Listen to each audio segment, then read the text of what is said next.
Welcome everyone to the December 2025 regular board meeting of the directors of the Santa Cruz Metropolitan Transit District. We'll begin our safety briefing with Gregory Strecker, Safety, Security, and Risk Management Director. Morning. We have two emergency exits, one directly at the back of the room and the other one are directly on either side of the room. So we have one directly behind the board of directors and one directly behind the gallery area. In the event of evacuation, do not use the elevators. Proceed to the designated assembly areas. The assembly areas for the evacuation door in the back of the room is in the parking lot on the upper level of the building. And then the assembly area, if you exit out through the main entrance in the back on the back window near where our audience members are, is down the stairs. Again, do not use the elevator. And the assembly area is right again in the parking lot on the lower left. If you have an earthquake, make sure you drop, cover, and hold on under sturdy furniture or near an interior wall. For those near the windows, make sure you get away from the windows. And evacuate only if it's safe to do so. In the event of a fire alarm, again, immediately evacuate building via the stairs or wherever the opposite direction of where the fire is located. Do not use the elevators. Fire extinguishers are located at the hallway intersections and use only if you are trained to do so. We do have a first aid kit and AED located in the lobby downstairs. Is there anyone here who is CPR trained? Go ahead and raise your hands. 911 will be contacted as needed. In event of an active threat, follow the run, hide, and fight procedure. Run if it is safe to do so. Hide and silence your devices if you cannot run. And fight only as a last resort. And please remember to stay calm, follow your instructions, and prioritize your safety. Any questions? Thank you. We do have more seats up front for those of you just arriving.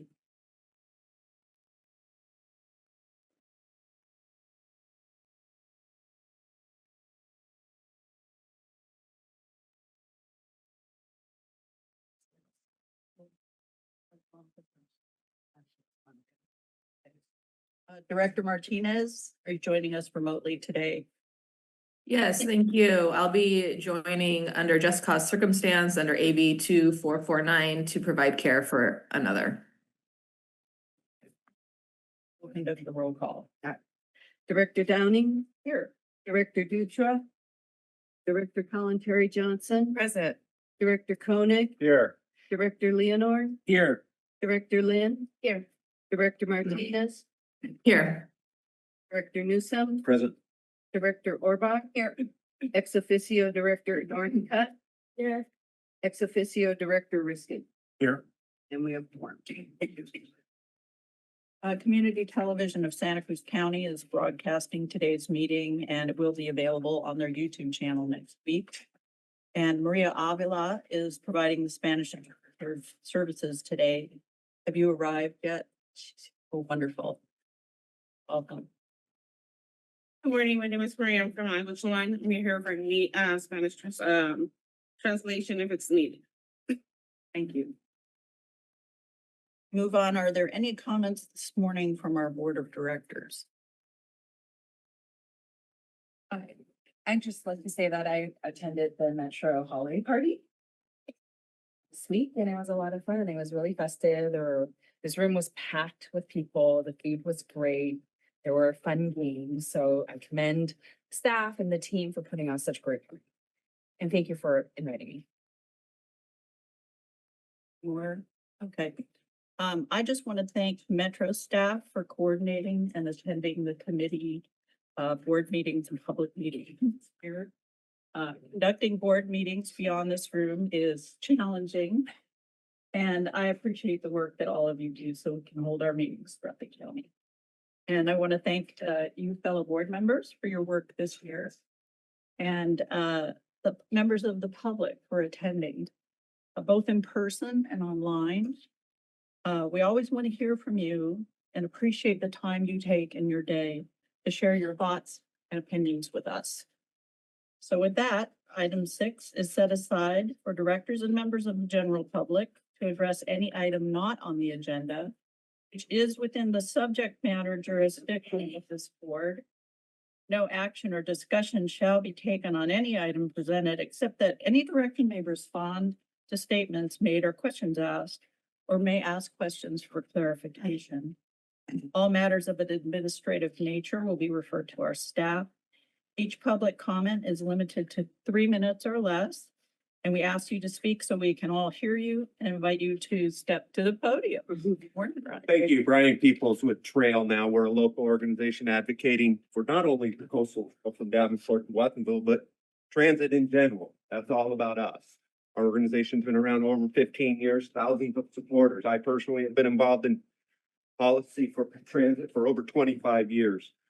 This month, there was a critical vote for the Regional Transportation Commission for securing a $120 million grant that our community has achieved. And that vote was a yes or no, are we going to keep it? And that vote was very critical. And there's 3 members on this, from this board that are on the RTC, and it's critical that they vote yes. 2 of them voted no, which is inappropriate. It affects us. It affects this organization significantly when you lose a grant. If we lost that grant, we wouldn't even be able to go get any more money from the California Transportation Commission. And it definitely would impact your sales tax measure. We can't have members on this board not appropriately managing and supporting our community. And that's what we truly need. So we want to make sure that this board has representatives that are focused on the community. I guarantee there would be layoffs if we lost that $120 million. We would have lost it if that vote didn't get approved. That's how important this vote was. And for 3 members all of them to vote yes is wrong. It's absolutely wrong. And we can't have that. We cannot have that discourse. Okay? We need to be consistent on our support of our community.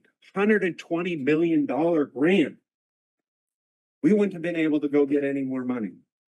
And it significantly will impact your sales tax.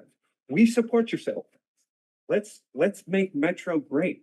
Okay, let's not have any more debates about the train, and let's focus on Metro. Let's make Metro great. Okay, that's what we need to do. That's what we're here to support. So I'm asking that members from this board that are on the RTC, let's be supportive of Metro. Okay, that's what we're asking. Thank you.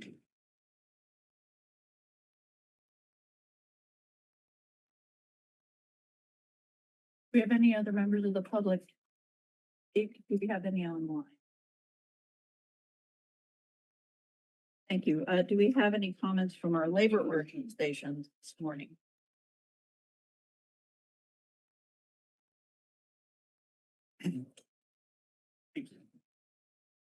My name is Jaime Requeria. I'm the general chairperson for Smart. I represent drivers, fixed drivers, and air controllers.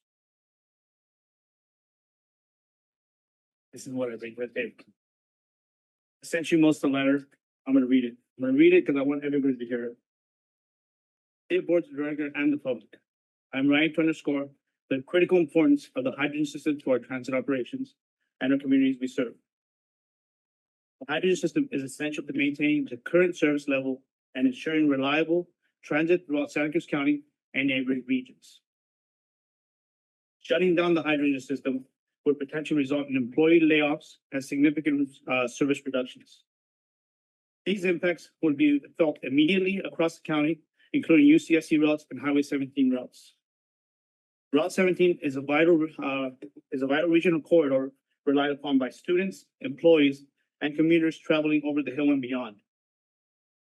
Reduced service would affect not only Santa Cruz County, but also neighboring counties, disrupting regional mobility and access to employment, education, and essential services.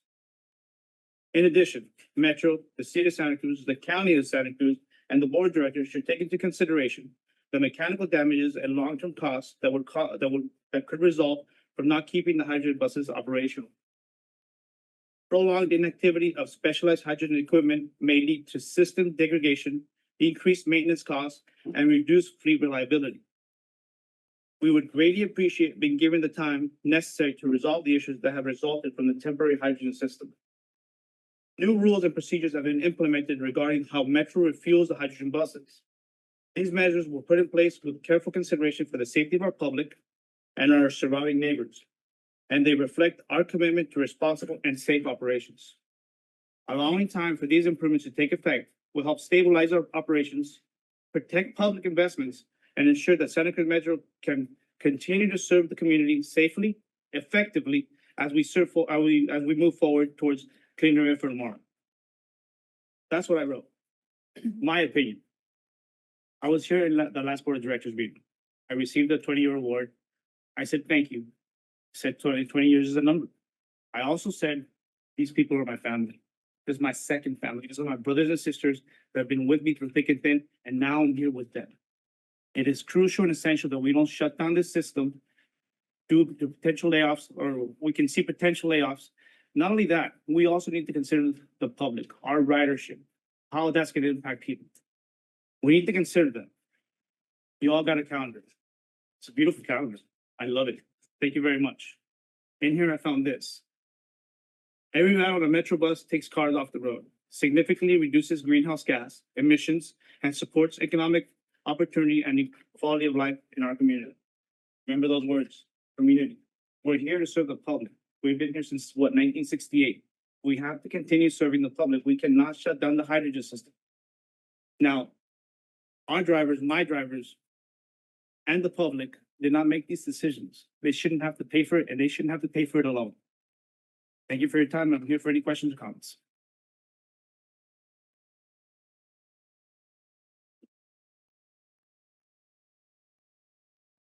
My name is Olivia Martinez. I'm the Region 2 Director of SEIU. SEIU is also in support of the hydrogen system. However, they are concerned that how you're going about is concerning a potential Brown Act violation. I had sent an email to Corey asking him about a meeting that was held with neighbors. That meeting was not provided to the public so that other people can come. I also asked Corey if I can attend the meeting. There was no response. I also asked him if this was a potential Brown Act violation based on the definition of the responsibility of the board to the community. Our concern is, as we always bring up, transparency and ethical processes that we must ensure that Metro follows. We are concerned that these ongoing decisions are being made that potentially violate the Brown Act. We are checking with our law firm to see whether this is a law firm so that we can contact the district attorney. But once again, we are support with the hydrogen system. You made the decision, you made it rapidly without, making necessary research. And we don't want any employee to be impacted by layoffs because you're not thinking clearly with the decisions you have to make. So thank you. Under additional documentation, we have received 5 additional letters that will be added to the agenda packet after the meeting. Moving to the consent agenda, where all items are recommended actions that are considered to be routine and will be acted upon as one motion. Do we have comments from the board regarding this or any requests to pull any items for discussion? We now ask for public comment. Do we have any public comment on the consent agenda?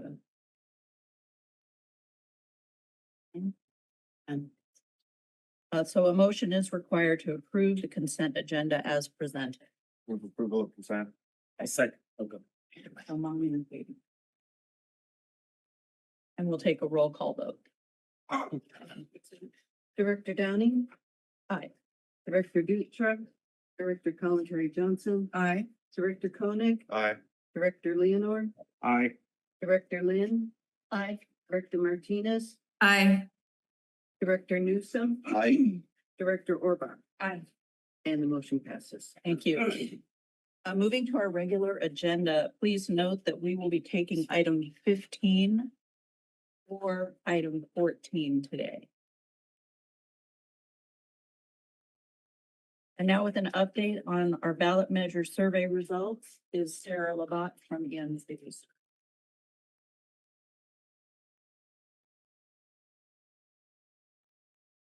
Good morning. My name is Sarah Labatt. I'm a senior principal with EMC Research. We're a market and opinion research firm based in Oakland, California. We work nationally, including a lot of work on revenue measure feasibility, as well as for transit and transportation agencies around the country. I'm happy to be here with you today. I'm here to present a summary report on the survey research we just completed for Metro. I'll walk through the report and then I'm happy to take any questions. I do have some colleagues here online. Jared Voigan from Team Civex, who's a communications consultant, will be tapping in at the end of the presentation for a few words. And he's been working with your staff as well. And my colleague Sabrina is here as well as Bill Ness. So nice to see you all. And oh, I have the clicker. Fantastic. Switched it on. Pushing the button.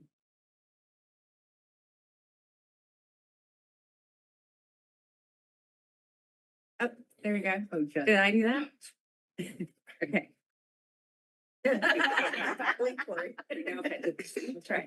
Okay, so a quick summary, first of all, of the research that we did. It was a mixed mode, telephone and online random sample survey of likely voters in Santa Cruz County. It's conducted in early November, so prior to Thanksgiving.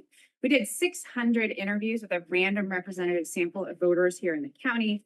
And the margin of error as we look at the data is 4 percentage points. So as you look at each data point, you can think of sort of a band that goes plus or minus 4 percentage points. And that's where if we could ask every single voter, the result would likely fall in that range. We did use a split sample design for the ballot question itself when we asked that question. And really, we were testing 2 different versions of the same measure, describing it either in a more thorough way or a slightly refined way, really to understand the reaction from voters on sort of a more longer description versus a shorter, more confined description of the same revenue measure. So when we asked those questions, we asked 300 one version and 300 the other version. Really, that helps us get an independent test of 2 different ballot questions representing the same potential revenue measure to understand if there are differences in the way that this measure is described to the public and the reaction from the public. So as we look at those results, the margin of error on those is about 5.6 percentage points because it's just half of the sample selected at random. So you can sort of think of it as 2 surveys in those portions. We do have some prior results from earlier surveys that you've done in the county. We call those up as needed, as relevant. But really what we're focused on here is this poll is a snapshot in time right now of what voters in the county think about a potential measure for Metro. Quick summary first of ridership. Remember, this is not a rider survey. This is a voter survey. Voters are not everyone in the county, right? We start from registered voters and then look really to a likely voter universe. So this ridership slide reflects among likely voters in the county. We have about 24% who self-reported in the survey that they or someone in their household rides either regular Metro service or Cruz at least once a month or more, about a quarter. Another 20% said themselves or somebody in their household rides not monthly, but at least annually. So about 45% when we look at the complete sample that report that they or someone in their household is a Metro rider. And 55% of likely voters said that they are not and no one in their household is a regular rider. So thinking about these survey results, it's important to remember we're not just talking to Metro riders, but rather the entire potential voter population.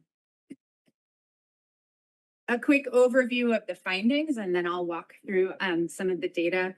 First of all, we see that county voters are slightly more optimistic than measured last year in the prior survey you did. We're seeing this in a lot of polling we're doing in California right now. I'm not saying everyone's in a great mood, but the electoral mood generally is trending upward.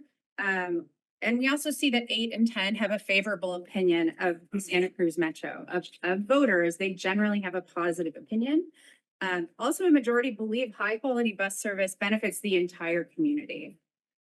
We also see that over half have heard or seen something recently about Metro, and those mentions are largely positive when we ask them, what is it you've heard or seen?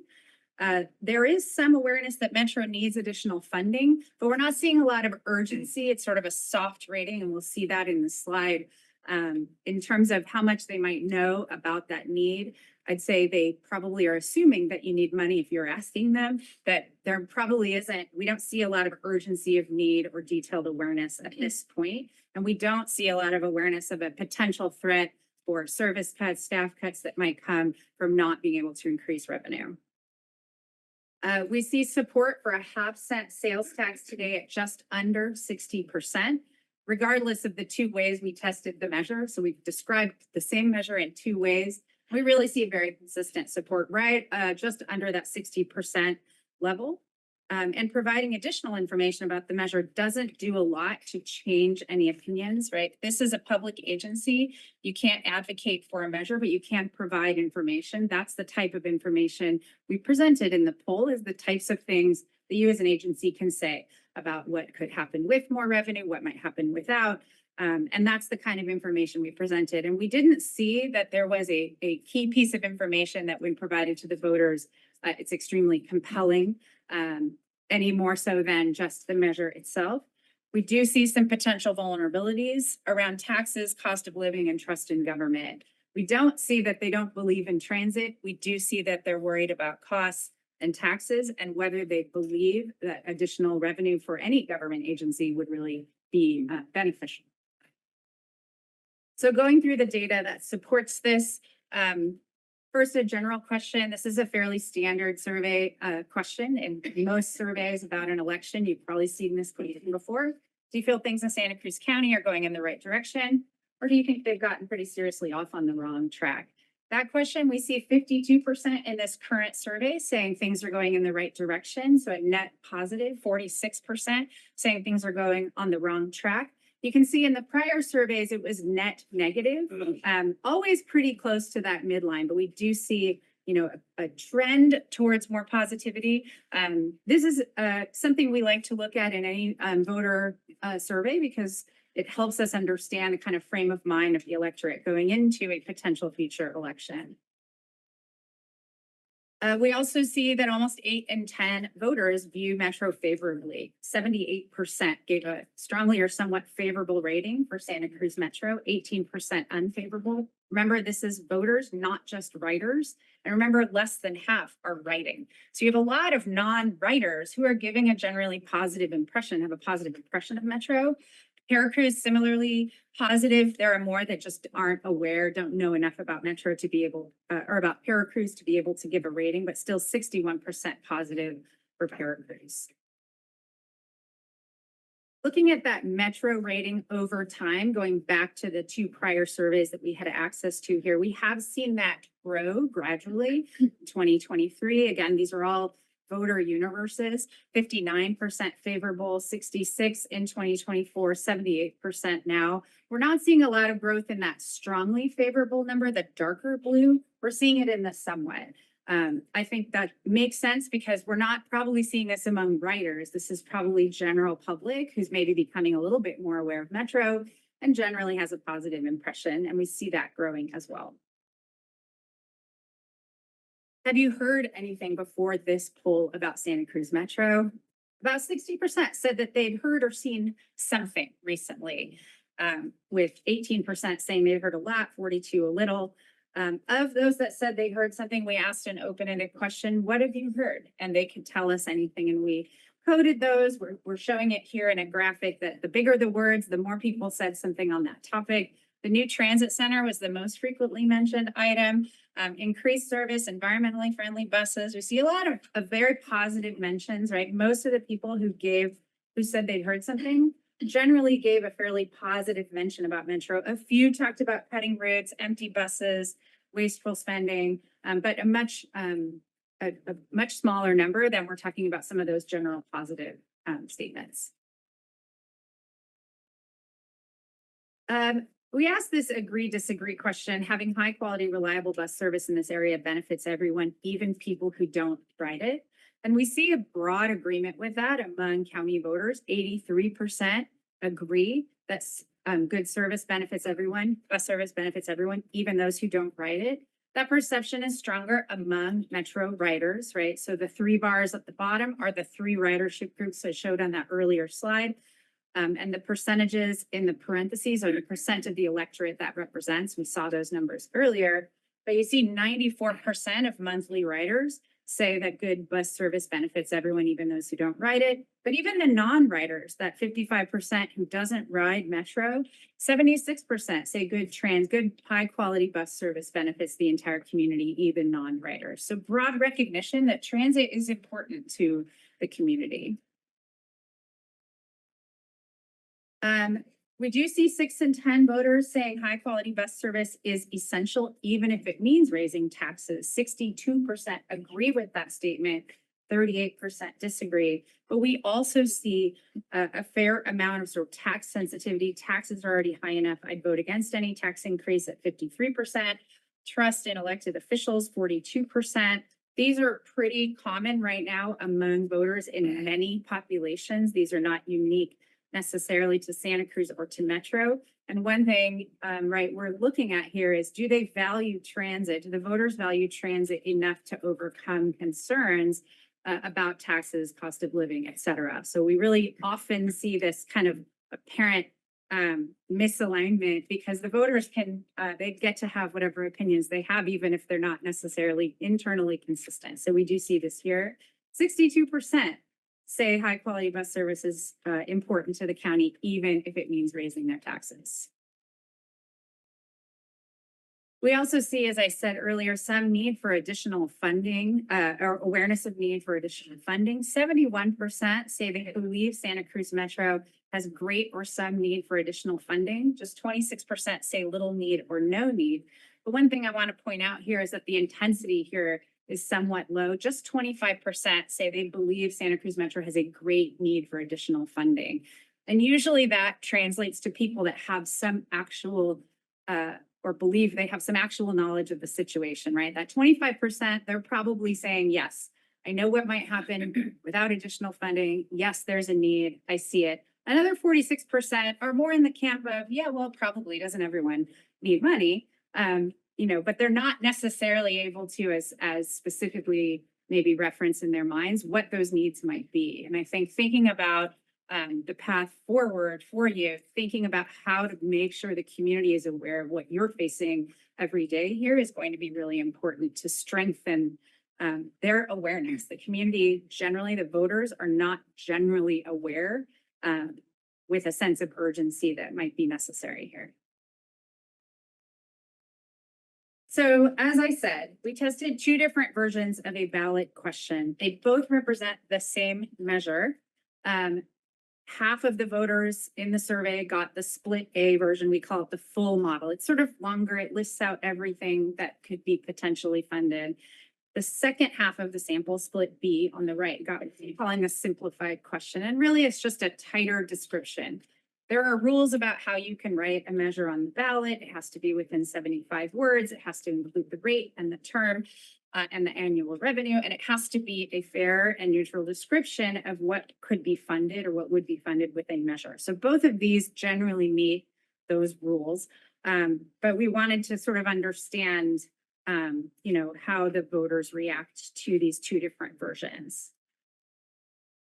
And when we ask them, remember, these are 2 separate samples because in a real life election, you only get 1 ballot question. So we don't want to ask people one and then say, well, what about this one? Because that's, you know, we're trying to simulate an actual election model here. So the half that heard that first version, the longer version with more detail, 59% said today they would support that. 41% say no, they would not support that.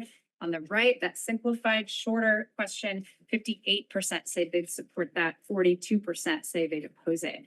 Remember, the margin of error on these questions is 5.6 percentage points. So statistically, there is not a difference in the support levels for those 2 models. You know, and I think we put that 67% there because if the agency were to place a revenue measure on the ballot, it will require a supermajority, 2/3 to pass. So that 58% is short of that 2/3 required threshold today. and it's not within the margin of error of that, thinking about what are the clues we're looking for, right? We couldn't necessarily say this is a margin of error sampling thing, right? It is below the margin that would be required for success. We wanted to show the vote by ridership. I think, you know, knowing that more than half of the voters aren't regular riders, it's important to be thinking about how to make sure that group is informed and understands the need. We already know that transit's important to them too, good, high quality bus transit in this county. So looking at the vote by those rider groups, we combined the two ballot question samples. So we'd have the most people to look at here, and because they're essentially identical, just to make this a little bit easier to look at. But you see that riders are the most supportive. 81% of riders support the regular riders, the monthly riders, say that they would support a measure.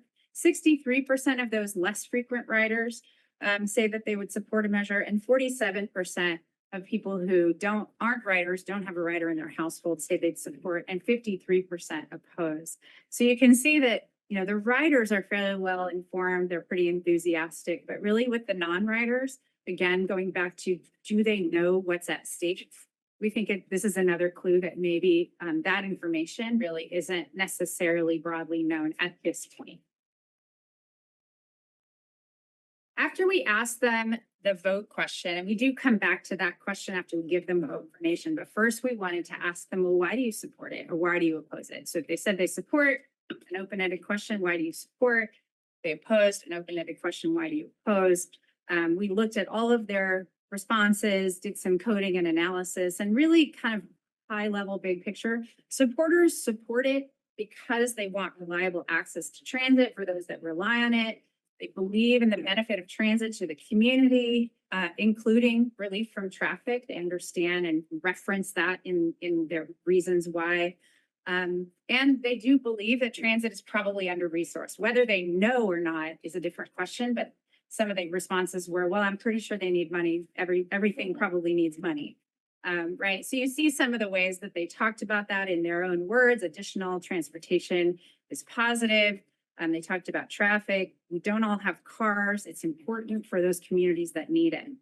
On the opposition side, the focus was really on the cost of the tax, concerns about whether they could trust that the money would do what's being promised, and whether they would see personal benefit to that. That opposition was much more driven by their concerns about taxes, skepticism, and cost. Very few mentions of because I don't want to pay for transit, right? The opponents generally are not opposing a tax for transit service or for Metro. They're opposing a tax generally, and their concerns are about taxes, cost of living, and a general concern about whether more taxes actually result in benefit either to themselves or to the community. We can't afford any more taxes that taxpayers are tapped out. That was a pretty representative quote of what a lot of people said. As you know, you've done some polling before. It's always been about a 0.5-cent sales tax. There's been some variations in the way the measure is described as you learn more over time, but we wanted to show kind of that line of support. This is from each poll. First time it was asked in each poll. So before they're provided with information in 2023, 24, and now this poll.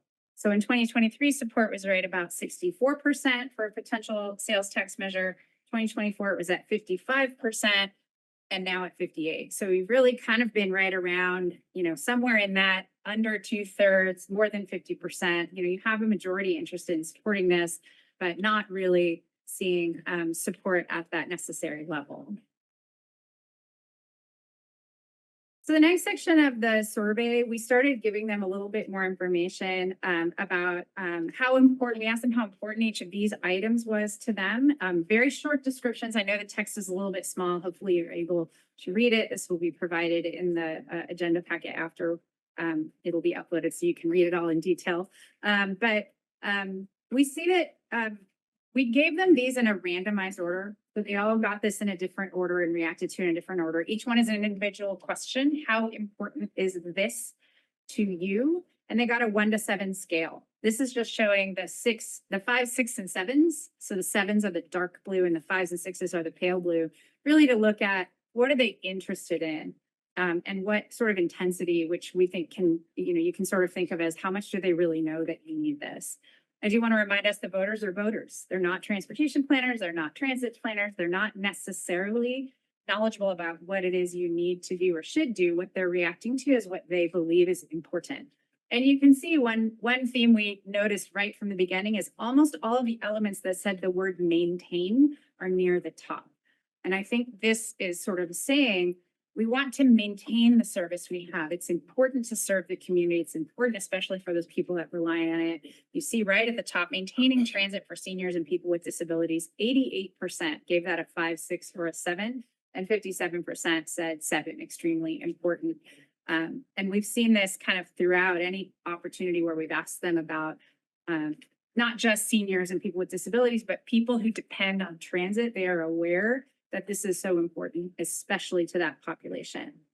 See supporting transit cleanliness and safety. We see traffic reduction up there in the top 3. That is something that they find important for a measure or potential revenue measure for Metro to be able to help make happen. We see reliability, predictability, affordability here next. So, as you kind of go down the list, you see reduced intensity, reduced support, but certainly they're interested, in everything. And in a vacuum where they're not necessarily knowing how much any of this would take to implement, they want all the things. But we do see at the bottom, improved bus frequency, enhanced regional connections is down near there. The ones that sound like more, they're not as compelled by. It's the ones that sound like protecting, maintaining, making sure we keep what we have that seem to be kind of rising to the top here. We also gave them a lot of pieces of information. We're just showing the top sort of most compelling, but we did provide staff with the full list of all of the information we gave them. But this is sort of more descriptions of what a measure could do. Again, these are factual descriptions of the type of information that the agency can provide as an information effort around a revenue measure. They are not advocacy. And we see, again, rising to the top. As our population ages, more seniors and people with disabilities are relying on transit to get around. This measure helps maintain and improve Cruz, Metro's senior and disabled transit service, preserving their independence and mobility. 78% said that was a convincing reason to support a measure, 40% very convincing. Very next on the list is what Metro does for students. Many students rely on Metro to get to school safely, allow the Youth Cruz free transit program to continue, preserve service to UC Santa Cruz and Cabrillo, making sure students get to school on time and ready to learn. 75% convincing, 41% very convincing. And then sort of a catch-all, we need to support our most vulnerable communities where lower income working families may not have reliable access to transportation. This helps create better opportunities for people in those communities to go to work, go to school, and care for their families. 72% find that a convincing reason to support a measure, 39% very convincing. So I think it's important to note that these were we had, I think, maybe 10 or 11 of these statements. These were the ones that rose to the top. They are all focused on, we need to make sure that these communities that are dependent on Metro can continue to rely on it because they don't necessarily have a lot of other choices to maintain their independence, their mobility, get to work, get to school, et cetera. So I think, you have a really great story you can tell that is accurate about what you do for these communities that really do need this service that I think can potentially support making the case for why this measure could be important to you. Finally, we did give them a short opposition statement. It's down there in gray. It's a pretty general, it's what we hear a lot about opponents to tax measures, kind of all kinds. And really what we're trying to understand here is what is the vulnerability in a measure if there is an organized and funded opposition effort that's going to get out there and campaign against a measure. I recognize this is not a campaign poll, but as public agency, you need to know what the potential downsides are if you invest in a measure and move it forward. So it was a pretty general struggling economy, rising cost of living. We can't afford it. There's higher priorities. There's already plenty of money. You make hard choices, live within their means, right? A pretty general negative. And then we asked the vote question again. So this shows the all three vote progression. So after we gave all the other information, we asked, do you support or oppose? And then we gave opposition information. We asked a third time, do you support or oppose? This splits the two measures up again. So on the left, the split A 59-41, we've already seen that. That was the initial vote. After we give them information, it goes to 62% support. So it does just gain a few points, not to that 2/3 level, which would be 67.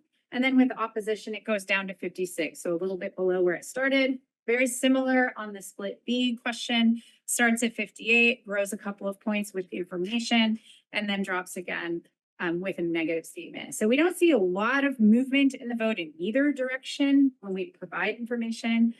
Important to remember, right? If poll can't perfectly simulate an actual information environment because neither you nor the opposition gets to sit down every voter and tell them all the things and they have to stay and hear it all, right?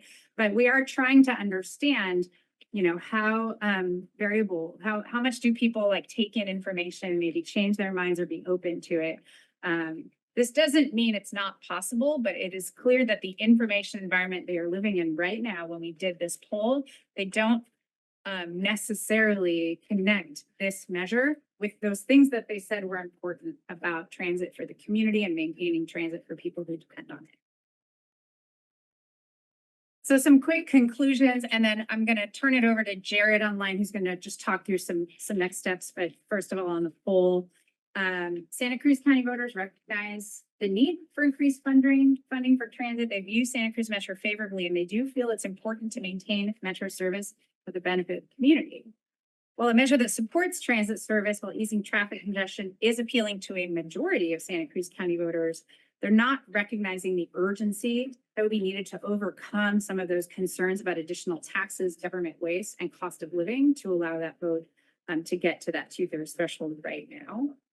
We do thinking sort of forward about how you might choose to go forward, increase transparency with the public about the potential for severe service cuts without additional revenue is going to be a really critical part of ensuring the public is fully aware of what their vote means. They know what's at stake. If this were to go to the ballot, you want to make sure everybody in the community knows what happens if it passes and what happens if it doesn't. And from all of the results here, I think it doesn't appear that there's a lot of depth of knowledge on that right now. So that's kind of where you are today. It's not predictive, is the snapshot from today. The next slide is really sort of next steps about ballot measure planning, but maybe before we do that, Jared, I'm going to stop and just take if there's any questions on the poll before we go forward into sort of the next process. Any questions that I can answer? Do you want to direct or do you want me to? Question is on the 12-year provision. How much do you think that impacts me? That request, unfortunately, because they don't have any information around it. But with all our financial models, if anything, 12 years from now, we're gonna have to figure something in addition out. Let alone like trying to defend an existing revenue measure. How important do you think that is? How much do you think that weighs on your results? And that's based on other things you've seen. Yeah, I mean, we're seeing a really tax sensitive electorate. Generally, it's not unique to Santa Cruz County. We're seeing this in a lot of places. It is very hard to get to 2/3. And one thing we think about on the term side, in terms of revenue measure feasibility, is there a term that voters would have the appetite for? We have not seen a lot of differences when we've tested different terms. Sometimes you can position a measure if it's a very short term, like a few years as emergency get through something. We saw a lot of those sort of in 2020, 2021, when people were trying to get through, we were all trying to get through something. But those we don't necessarily see for any term that would be sort of functionally useful for an agency like this, like a big difference between like 12 versus 9 versus 20. I'm not saying the voters wouldn't react differently to those with a lot of information around them. But I do think that I don't think what we're seeing in the different measures that you've tested in the past, they didn't all have 12-year terms. I think at least one of them was a perpetual measure. And the reaction wasn't that different, which to me says, you know what you need and how to plan for the revenue for a term of time. And I think it's more about knowing, like going, if you go forward, you go forward with what you need. I don't think changing that term lower would necessarily result in a lot more support. That's my. Sarah, Yes, go ahead, Jared. Sarah, if you don't mind, Jared Boyd with Team Civics. Hi, I know I've got a slide in a second here, but just one thought on that. I do think, as Sarah said, very well throughout this entire presentation, one of the challenges we have is that there doesn't appear to be a sense of urgency among the voters for you to need this money. Your opinion, your approval ratings are very favorable, softly favorable among non-riders, but favorable above all. They think you're doing a good job. They like the service. Riders certainly like the service and strongly support you.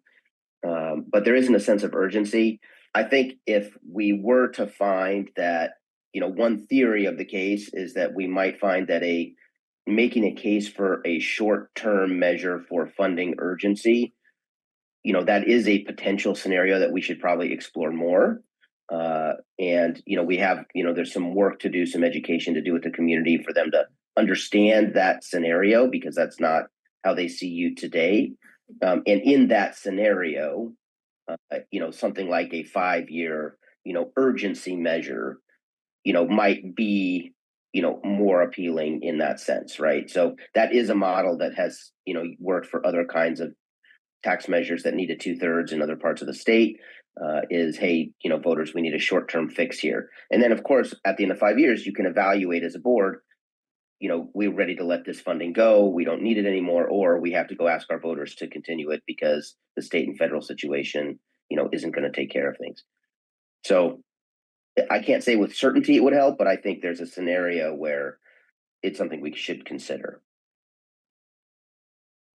Sure. Yeah, I mean, Santa Clara just passed their measure absent sales tax supporting healthcare services as a kind of urgency measure with a 5-year term. So Exactly. I mean, it's an observation, the fact that for increases most notably among households where someone's riding bus tells me maybe we should look again at expanding free fare opportunities for at least some portions of the population. I think that probably the Cruz free program is really helping buttress our numbers against a difficult economic environment, and might want to consider other groups or everyone, especially leading up to the measure, to bolster those numbers. And if you don't mind, we did have a question. We didn't show it here because this is sort of a summary. So in the messaging of information section, we did ask about free fares for all riders. And over half, 58% said that was it could be a convincing reason to support a measure. Remember, those top messages were more like 78, 75.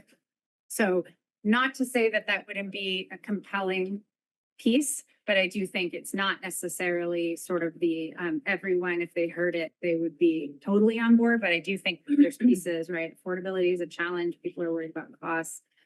So, to me, I think it's how can you talk about a measure not just to the riders who are already at, right? Those frequent riders are at 81% support. So how do you provide information to non-riders that will help them understand why this is important to them, not just the people that are already riding? Thank you. Thank you for the presentation. There was one number that stuck out for me, and that was one of the earlier slides. 53% would vote against any tax, and that's inconsistent with some of the later numbers of 59% for ballot A, 58% for ballot B. So I wonder if you could just explain that to me, help me understand it a little bit. Yeah, I can go back to that actually. I get this question often because it is pretty common that the voters, I think this is where you were talking about, you will vote against any tax increase. 53% say I'll vote against any tax increase. But we also ask the question that's above it. It's crucial to have high quality bus service, even if it means raising taxes. We often see that there's a group of voters who say, I hate taxes. I'm not interested in that. I'll vote against all of them. But for that might be worth it to me, right? We see it a lot in education measures as well. And we ask a very similar question when we're doing polling about bonds or parcel taxes for school districts, where they say that education is important enough that I can overcome that. And that's what we're looking for here. And to me, what's very consistent that 62% who agree it's crucial to have high quality bus service, even if it means raising my taxes, it's pretty consistent with that 59% that are supporting a measure, right? So I think we're finding of those folks that are saying, I'll vote against any tax increase, there is a group that says, but this topic is important enough to me. And I do think that that's where there's room to communicate about the, what this measure really is needed for, where maybe they're not connecting what this measure would do and why it does preserve high quality bus service in the county. It's important to see though that 62% for that it's important to have high quality bus service is not 67, right? So there is work to do even with the people that say it's not worth it to get to a point where the electorate is ready to potentially support it that 2%. So 6 to 9%, if I'm understanding right, 6 to 9% of those folks that say, forget it, I'm not gonna vote, I'm gonna vote against any increase in tax are swayable. Potential, I mean, this, you cannot advocate, Right. not here to give you election advice, Sure, but when I look at this, I think there's room to educate the public from the public agency that will help them understand why this is important. And I think that's the piece that they're potentially not aware of. Thank you. I have a question. I was just curious as to where these surveys are from in terms of the location of the county. Are they North, Mid, South County? Do you have the percentage of where these surveyors live? Where the respondents? Yeah. So sort of, yeah, it's a distribution across the county that represents the distribution of likely voters, both by incorporated city, supervisorial district, right? So, you know, I have the numbers in front of me. I didn't put them on a slide for what percent are in each supervisorial district.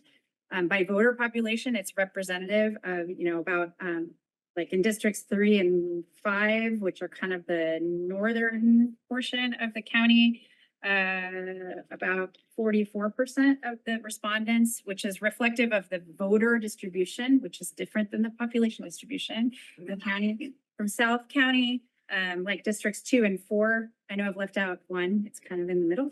But 2 and 4 together represent 33% of the voter population. Again, it is representative of what we believe the electorate will look like. So it is a representative sample. Can you give a breakdown exactly? Because 2 and 4 are completely different. You're Sure. clumping them as if like. what to Yeah, say. I was just sort of clumping into the north-south dichotomy Yeah, that she okay. gave you, but sure, I mean, I can read it out if you Yeah. want. I can also provide it to your staff. That District, works. do you want me to? She's gonna provide, you're gonna, Yeah, I know, that's fine. yeah, she's gonna Yeah. provide it. in the- We do have it, you can have it. Okay, all right. Okay. Yes, thank you for the presentation. I think we have a good case for our county to be able to put out a tax measure because a lot of struggling districts in our, especially South County, is struggling with bus transportation. And I witness every day how students, Cabrillo College students, high school, middle school use our buses every day. So I think if we do put out a tax measure for our county, I think we're gonna have the support and we have the case. So I feel that this survey that you put out for our community is gonna be helpful so that you can educate us, so we can start educating our community and say, hey, this is a need. And Jared, in a minute, is gonna talk a little bit more Okay. on that.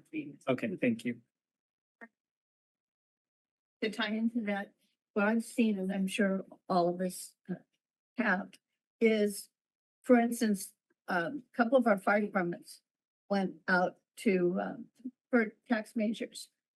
And I think sometimes we can go out and think, well, they love us, they know what we're doing. And they didn't pass. Our school district went out, knocked on doors, did everything you could imagine, Coffee's neighborhood, and it did pass. I truly believe the difference was we're gonna have to work hard. It's gonna take every possible way, whether neighborhood meetings, whether it's coffees, social media, TV, everything and work, because some of those agencies relied on just messages and mailers, but not personal contact. And that's where I saw in and our fire measures and the education differences. They worked hard, having lost one, and it's, I hear, as you've said, so many times, no new taxes, undone. You know, we can't afford things, it's too expensive. And yet some of those people did vote for the school measure because they were swayed by the message. So I feel that that's pretty much the only chance we have to overcome the negativity and the weariness around all new taxes is getting that message out and having the information that you've shared. I do thank you for what is resonating with people. And it's gonna be a challenge, but if we work, all of us work together, I think we have a chance. Yeah, okay. I'm gonna be the Debbie Downer around here because I like to be kind of realistic sometimes. And I worked on the Measure D when we originally did it. I remember there was buy-in from everybody. I mean, from all aspects of the thing. And when they did the initial poll, it actually came back in the 60s, like the high 60s. So it was already in a really good place because people wanted infrastructure that was important to them. Like, you know, the way that was sold, because it affected everyone on a daily basis. Buses does not. When you asked these questions, were you like, okay, well, Watsonville and Scotts Valley will both go to 10.25%. You know, with their tax will raise to 10.25%. Was that clear to voters? We did not get that information. So I think that once you start, I mean, I think that I do understand what Fabian is saying, but when it's gonna come to a voter, we're gonna lose. People are not gonna want to buy a car in Watsonville if it's up to 10.25. They're gonna go other places.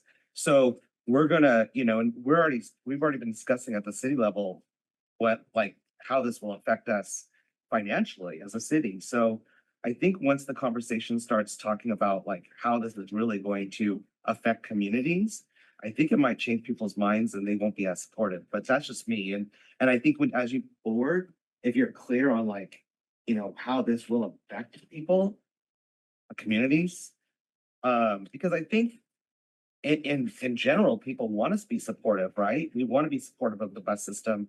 We want to be supportive of our transit system, because it makes us feel good to, you know, offer transit, you know, to maybe people who can't afford other ways of traveling around. But when it comes down to their own pockets, I think that really will make a difference. And so I'm concerned with the numbers that I'm seeing on the initial numbers, because I remember when I did Measure D back in the day, the numbers were already really high in support. So I look forward to, as you move forward, maybe in implementing those kind of questions into your you know, polls that you're taking. Thank you. I had a question about the positives and negatives of the influencing questions. And I know you showed just a few that rose to the top. What, given that there's minority support from the non-riders, but also given that traffic was way up on the list, I'm wondering if it seems like traffic impact, it is something that impacts everybody, most people.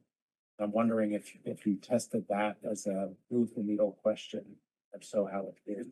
We did, and I will say that with the non-riders, traffic was like the potential for impact on traffic is more compelling for the non-transit riders than for the transit riders. But it was one of the informational statements, and it was we mostly focused on the kind of commute impacts along the major corridors in and out of the county. That was 71% said that was a convincing reason to support the measure. We talked about supporting frequent service on key routes along these highways, improving safety, making commuting less stressful. That was resonant with 71%. So it was just off of that slide that we saw, a little bit more resonant with the non-riders. The more general traffic message that we gave them, the information we gave them about supporting frequent, clean, safe transit helps people get around without driving, easing traffic and reducing parking headaches. We gave them a more broad sort of general traffic, it wasn't quite as compelling, 65% convincing.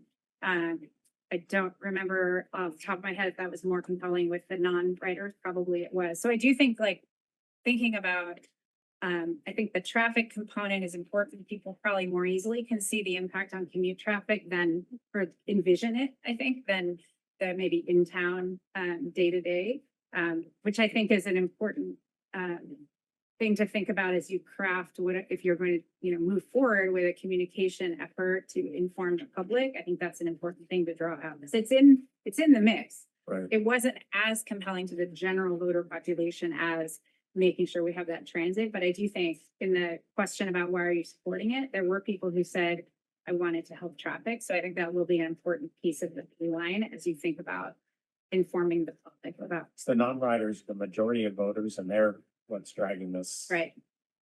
out.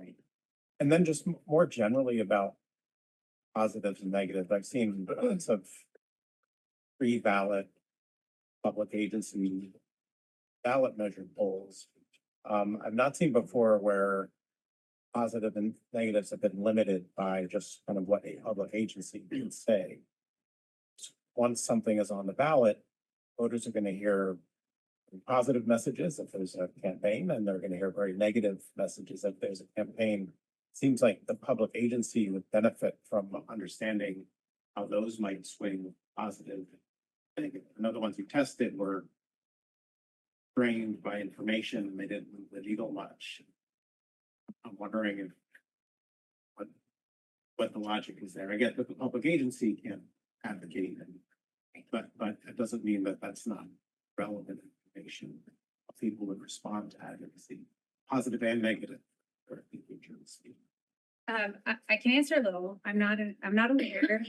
I know there's one here, but in our experience, public agencies, because they can't advocate, even in the context of a poll, providing advocacy information and is something most public agencies have told us we aren't comfortable with, we can't do it. I agree with you, and a privately resourced effort could and should absolutely do that. But I think from the public agency side, all of the legal guidance that we've gotten on that from many public agencies we worked for 35 years in California says you can't, in a public poll, give strong advocacy information. You have to stick. And I think the other thing we think about is this poll is paid for with your money for you. It's providing you with the information that you can act on. I agree that understanding some of the advocacy information, even if you can't disseminate that information, is helpful to know. But in terms, we're trying to help understand what are the things you can use in your public communications effort that might help the public understand the need. So if it does move to a campaign phase and there's somebody out there who's going to pick up either polling or community outreach to understand what the impacts of this project will be there. But that's why we don't advise asking advocacy information in a publicly funded poll, because we have been advised that it's not allowable. And that's pretty standard, at least of the pollsters that we've interacted with in California. Different laws in different states. That's our interpretation. If you have anything to add. Sure, I personally would be that conservative. Like Ed, I'd say like, once it's on the ballot, then the rules kick in. But I have a colleague who's our Shayna Van Hopton, who I would ask her before I would feel comfortable saying it in this context, yes or no. Yeah. And it's certainly something I could follow up on and get back to you. Thank you, Chair. I just want to respond to some of the thoughts that Jimmy brought up. I mean, I certainly agree the cost of living is going up, and I'm trending pretty much towards that. No taxes, no way, no how camp as well. I mean, we've seen our HOA dues increase, our insurance. Meanwhile, my wife works for Dignity, and they're talking about cutting all the providers' salaries. So everyone's feeling the squeeze. That said, this is a very important service, has a lot more potential for our whole community. And as far as some of those internal discussions that I think we're clearly having at the city level, I want to share this information. I've talked to some affordable housing developers, including Midpen. And I think it's worth noting, Midpen and a coalition just won $39 million in a state grant for housing at the Watsonville Transit Center. And a big reason for that is the frequencies that are coming into Watsonville Transit Center. Midpen said there's 5 housing, 100% affordable housing projects they're working on right now that would be impacted by reduced service levels. Also, I spoke with Matt Huerta at Monterey Economic Partnership, looked at a range of different housing policies that I personally can work on next year and bring forward through my office to the county. This was the policy Metro in maintaining recruiting service with revenue measure he was most excited about. The reason goes back to the Watsonville Transit Center. One of the only ongoing revenue sources for housing from the state is the fund, the Affordable Housing and Sustainable Communities Program that just funded Watsonville Transit Center. And those frequencies are extremely important gaining points for that funding source. And so having a robust level of transit could absolutely mean more affordable housing projects in each one of our downtown core areas. I get it. It's a difficult conversation within every city, but something to keep in mind is will absolutely, if it's successful, mean more dollars for affordable housing. And yeah, it is definitely a narrow path, and I think really our best shot at this is if a group of citizens picks it up and runs this as a petition and qualifies it for a lower threshold of passage. Just quickly, I do want to take them because we too are maxed on our sales tax, and when we campaign for that to support our infrastructure and keep police officers, our message was, we'll be maxed. Your taxes, no other taxes, to come in, and you'll keep those dollars here, and it's going to be tough for us too because being tax worthy, but it's going to be tough for me. I said I can't go out and push this in that way because I lost credibility by doing that too. So it's going to have to be, what does Metro need? What this will do? I have to be careful in my messaging, and this is important. Here's how it can benefit us, but I didn't mean to sound optimistic exactly because I do worry about our chances of passing. I think the only, just the best chance we have is getting those messages out, and because we're all feeling this way. And so just to make sure I wasn't saying, yeah, we can do this. It's more, if we're going to do it, how we can get the best chance to pass. So. Okay, if you don't mind, maybe I can turn it over to my colleague Jared, who's on the line here. This is not, I think, an action item today. This is you receiving this report. We want to make sure you have all the information about if you where you are in the process. So I wanted to make sure he has a chance to talk, and he might have more to add on all the questions you've been asking as well. Jared, you ready? I am. Thank you, Sarah. And thank you, members of the board, for having me. I apologize, I can't see all of your individual faces. I recognize some of you by voice, but if we have additional questions, certainly happy to engage with those also. Apologize that I can't be there in person. My daughter and I are flying out of state this afternoon, and just physically not possible for me to, be there with you, although, of course, I would have loved to be there in person. So thank you very much for your understanding.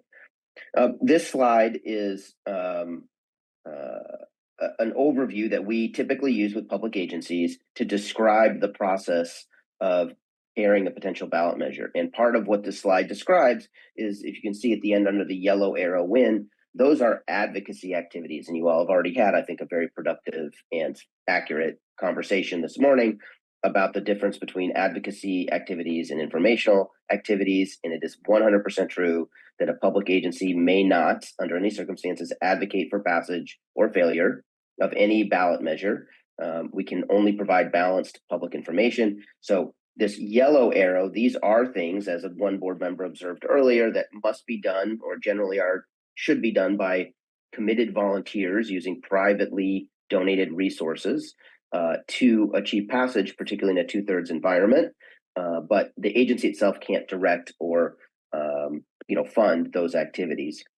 And we're all in this room veterans of a variety of campaigns. We know how hard the work is, and the earlier observation that hard work will be needed is absolutely correct.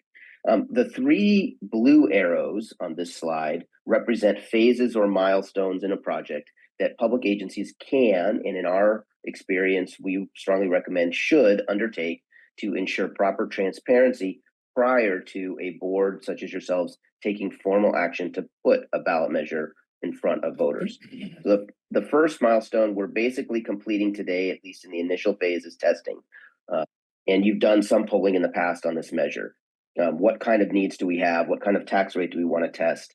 What kind of election timing are we looking at? The next phase is what we call vetting, where we, as a public agency, have the obligation to be transparent in our needs and our potential spending priorities if we were to get more funding. That is part of a public agency helping its voters understand why a ballot measure might be coming to them soon. It's a big event for you as a board to put something in front of voters, and we shouldn't surprise them with it. And once you do put it in front of the voters, you cannot change it, right? So anything that you want to understand about how your voters think about, we have to assess all of that public input now prior to you actually finalizing a resolution and ordinance to put in front of voters. We can't get public input in September and then say, gosh, if I'd only known that in June, we would have changed what the measure, made a tinker in the expenditure plan or something. We have to learn all those things now. So the next several months prior to any consideration by this board of putting something on the ballot is this vetting phase where we do non-advocacy communication. It should be two-way conversation where you're expressing and informing the public about your needs, but you're also listening and hearing responses. The survey certainly has given us a lot of information about what voters know, what they don't know, and what concerns they have. Now it's time to kind of get out and do it in a little bit of a more grassroots or retail way, where Corey and Danielle and their team will be, meeting with local civic organizations and rider groups and non-rider organizations and groups. And many of you in your travels, of course, will do that, and we'll want to make sure that you have, and Danielle will make sure that you have the same kind of messaging toolkit and materials that the staff is using, so that when you're having your conversations with local civic groups and organizations, you can also speak knowledgeably and confidently about the potential ballot measure and hear feedback and hopefully reflect that feedback back to Corey and Danielle and the staff so that they can understand what you're hearing and what people's concerns or confidences might be out in the community. We use that time, that back and forth, that feedback loop, that transparency with the community to refine what our final proposal might be. And then we get to milestone 3, which is building the measure, where we draft the resolution and ordinance. That's the time sort of later in the spring or summer when we would probably have Sarah and her team back to do a tracking survey. I think before, when we're looking at poll results like this that honestly are not at 2/3, and I was looking back at the old Measure D polling, because we did work with the RTC back in 2015-16 to prepare Measure D as well. And our polling was a little bit stronger, several points stronger, I would say 6 points about stronger, going into the Measure D survey. And we were able to learn from that survey some ballot language, some significant changes we made in that ballot language, it looks like, prior to going on the ballot. We don't have exactly that same roadmap here. Your polling doesn't say we can rewrite the ballot language and we're going to get 6 points out of it. But we, certainly should do some public outreach and communication. I think we should explore this narrative about explaining the urgency. It seems clear from the polling that people like what you do, but they don't see that you need money, as I mentioned earlier.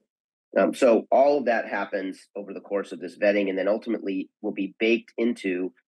We would test in a tracking survey, and if a tracking survey, let's say in late June or something, shows that good news, we're actually within shouting distance of 2/3 at this point, then at that point we would consider drafting a resolution and ordinance and bringing it to you all for approval to put on the ballot. The deadline for that is August 7th of 2026, and we'll have to make sure that all the administrative steps in public meetings that your body has to have. I'm not sure if the county board of supervisors has an administrative step as well. They may.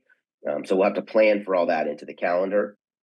But we'll want to take those steps prior to you making a formal decision as an agency to place a 2/3 measure on the ballot.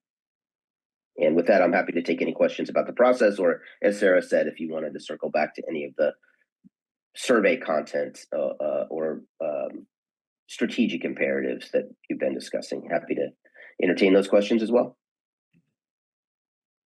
So, once this goes forward, Metro can't fund anything, correct? I mean, this has to be volunteers and people are gonna be running their races in 26. I mean, on this board, I would imagine people are gonna be up for reelection.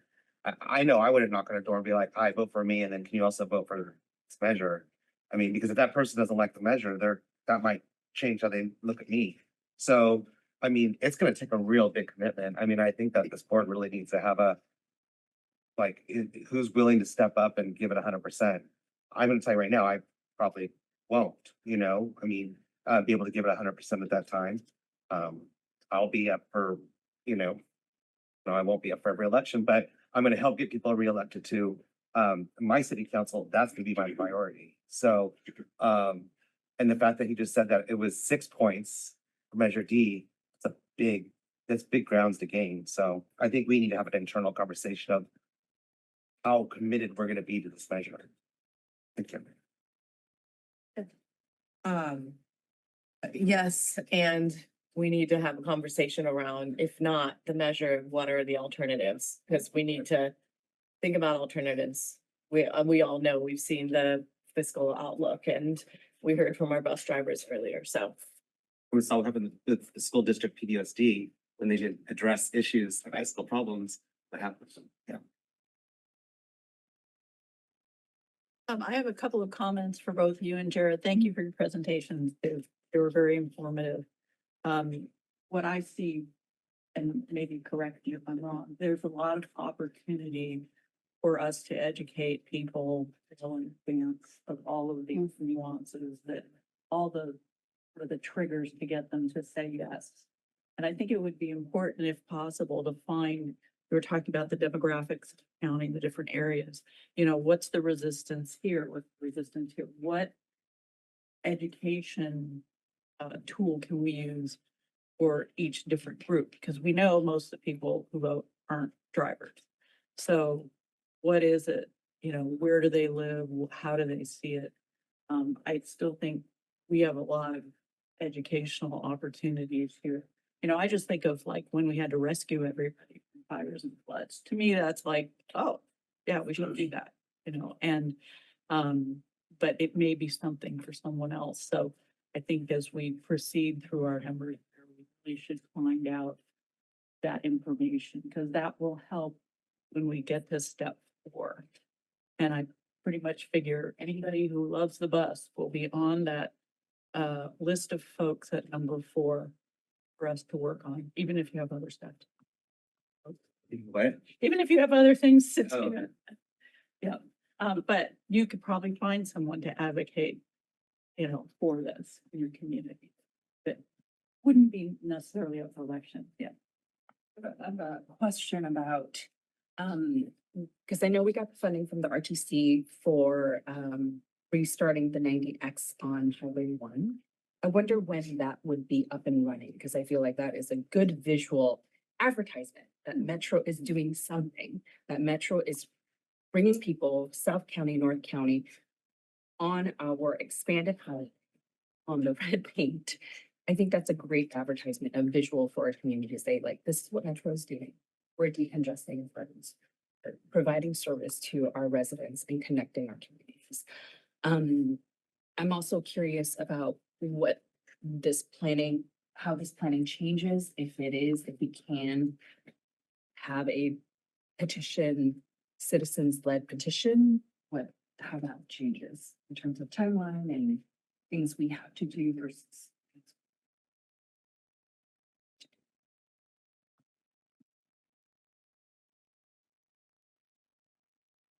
Yeah, that's probably a discussion that we should have. There may be enough, in the community to create that, but we would need to get on it right away, and we would need to make sure that that. Do we have an answer about this 90X? Yeah. Okay. Thank you, John. Chief Planning and Innovation Officer. We're still working out the funding details with RTC on when we'll receive that funding, but it should be sometime in the middle of 2026, I think. We do not have the vehicles currently to operate that service unless we put more of the hydrogen fleet into operation. Also, as far as driving on the red paint, I believe the plan is to do that once phase 2 of the highway is completed at State Park Drive. I don't believe that's anticipated until more like end of 26. Yeah, end of 26, early 2027. For the red paint, we could start the 90X before the red paint. Yeah. But the key to that is the hydrogen. Right, okay. With regard to the citizen, how would we organize that if we wanted to do that? I'm ready to talk about that now. And Okay. it's probably appropriate to have a different agenda item for that since this is specific to. Yeah. Well, can I speak just generally to that? Yeah. So obviously a citizen initiative, you know, very importantly, cannot be directed or funded by the public agency. You know, any group of citizens under California law, you know, has the ability to petition its government for a variety of different things. There are legal questions as to whether your agency, and there are examples, and I think the Santa Clara County ballot measure, the sales tax that recently passed for healthcare, fits the description of something that was qualified by signatures as a sales tax measure and then approved at a lower vote threshold. So that is something that is allowed under California law under certain circumstances. There are legal questions as to whether this agency and this measure would qualify legally for that opportunity. So I do think, you know, that to me is a legal and administrative question that you all could probably explore. But the other thing I would say about that is that citizens, you know, initiatives, you know, do take time also. You know, a significant number of signatures have to be gathered on a large scale, like a county. I'm not sure I've ever heard of an example of it being done unpaid. In small, you know, communities that volunteers sometimes can do that. But I think that there's probably a significant fundraising component to a signature drive that, again, private citizens would have to undertake. An agency cannot fund or promote. So there are some significant, you know, hurdles and obstacles to that. But I definitely want to, you know, we'll be, and I know your administrative team is very careful and, you know, dots I's and crosses T's and certainly is very aware of kind of what they're able to discuss in this setting, what they're not able to discuss in this setting. But, you know, there definitely are some lines about what the agency can do and can't do in that world. I got into can we, Trevor brought up, like, we should probably discuss like what we're gonna do. Could we do a closed session or how would we do this? I don't see a justification for closed session to talk about what exactly. Like where we stand as a board on this whole thing? Like, Yeah, I think it's premature at this point right now. Is this for agenda item- 2026 or 2028? 26, if it all happened in time. This is just an informational item, so this is not something that you all should be voting today to say like, do we want to go forward or not? We can certainly agendize at every meeting coming up for discussions. I don't see this as not a closed session item. Okay. This is an open session item that the public should be involved in commenting on. But I'm imagining we will be agendizing it every month to discuss and be assured we are looking into all these other questions. It's just I'm not prepared to talk about it. That's fine. And because I think I want to know who will fund this. Like I had a lot of questions, like, but if this is just a presentation, I think we have a lot of questions like where's the money gonna come from? Like have we talked to the unions? Are the unions on board? Like, I mean, these are things I think that are important to this process, so. I mean, and to some extent, they're not directly the purview of this board, right? I mean, this agency can spend money on education, but not advocacy. And so questions about who's going to contribute money for advocacy. And things we can just, undertake as private citizens, but, but not this aid, that this. Well, I mean, we're discussing the ballot measure now, so I mean, if, I think it would persuade some people maybe if there's no money, like why I would be the no. I mean, let's not move forward with this, We can't talk about that, because This is just. I mean, in our private citizen life, we can talk about those things, but as employees, as Metro, on Metro time, you can't talk about things that have to be done, right? I have a recommendation that we agendize for January. And are given maybe some parameters, perhaps by your office, Julie, of what we can and can't talk about in the January meeting when this is agendized. Would that be a good way forward? And we have had, a few years ago, we did talk about some of on this same issue. And heard some of the information, the strategies and our limitations. So it'll be a good time to refresh and go over that again, because we did go into that. When we were looking at a couple years ago and realized we had to fight. Director Martinez?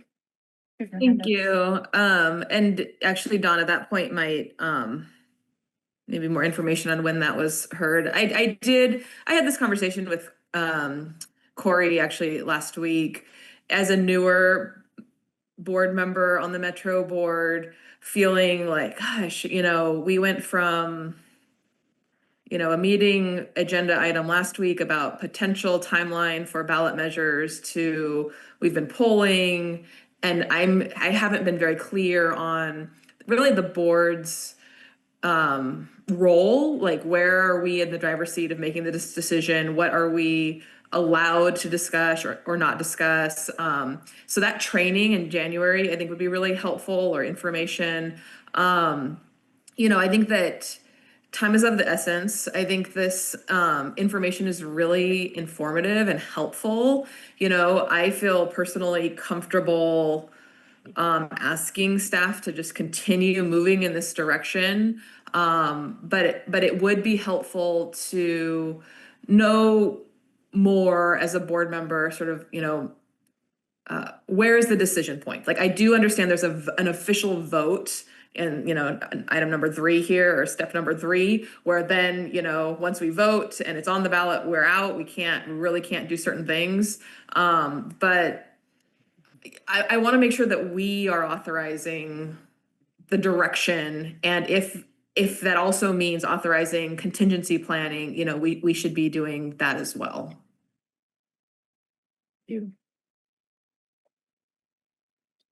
Okay, do we have any public comment on this thing?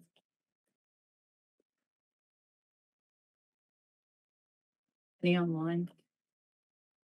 Thank you. Thank you, Jared. Thank you. Other comments? Thank you for having us. Morning again. I'll go away, sorry. Our union, SMART, is willing to take on a citizen initiative, but however, we all gonna need some guidance or counseling on that. We've never done it before.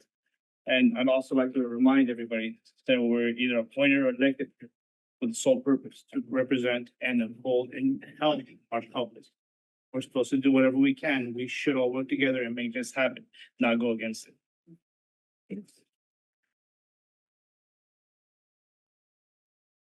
Oh, we'll move on to item 12, which is the Metro Advisory Committee semi-annual update from Veronica Elsie and 11. That's true. Yeah, sorry, 11.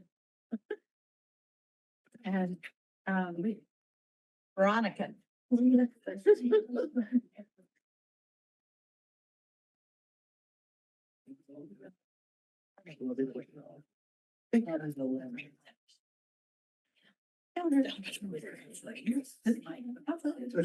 moved it. Yeah. Yep, in the counter. Right. They moved my cheese. We practiced and everything. Yeah, they moved your cheese. Good girl. Good girl. Yeah. There you go. Good. Defined in light. Oh, there is one. Okay, I got a good voice. You'll hear me. Might hear you, but you don't have to grab. So, good morning, CEO Aldridge, members of the board, members of the Metro staff, and members of the public. I'm Veronica Elzey, currently serving as the chair of your Metro Advisory Committee. And I would like to start by reminding you again that during the last 6 months, our committee has continued its record of excellent attendance by all members, and that everyone has been engaged, actively participating in discussions and doing little tasks that have been requested in between meetings. And I would like to give a shout out to the other members on this committee for this year. That's Joey Martinez, the current vice president, Becky Taylor, James Von Hendy, James Cruz, Jessica DeWitt, and Michael Paisano. And I would like to publicly thank them for their work during 2025. During our public comment periods at our meetings, people have addressed the committee and brought up issues such as some people were saying that they thought not all of the operators understood how to work the lifts. So staff took that back and said they will make sure that the training is a little more thorough. We had some people complaining about route changes bringing buses down their street. We had people complaining about the costs on Paracruz if you as the passenger are late. This would frequently happen, leaving an appointment and trying to go home. So we did explain that you can always call when you realize you're going to be late. Rebecca Downing came to us and thanked us for our work this year and gave us some more information on the week without driving, actually both before and after the event. Some members of the committee did volunteer to participate in that, which is one of the things that the committee makes itself available to do. And we are inviting Rebecca to come back and take part in our next agenda and give a more detailed assessment of how the program went. At one of our meetings, one of our members, Becky Taylor, actually circulated a picture of the current state of the construction of Pacific Station North, and everybody really enjoyed that. In terms of the meetings themselves, we did receive the final budget report.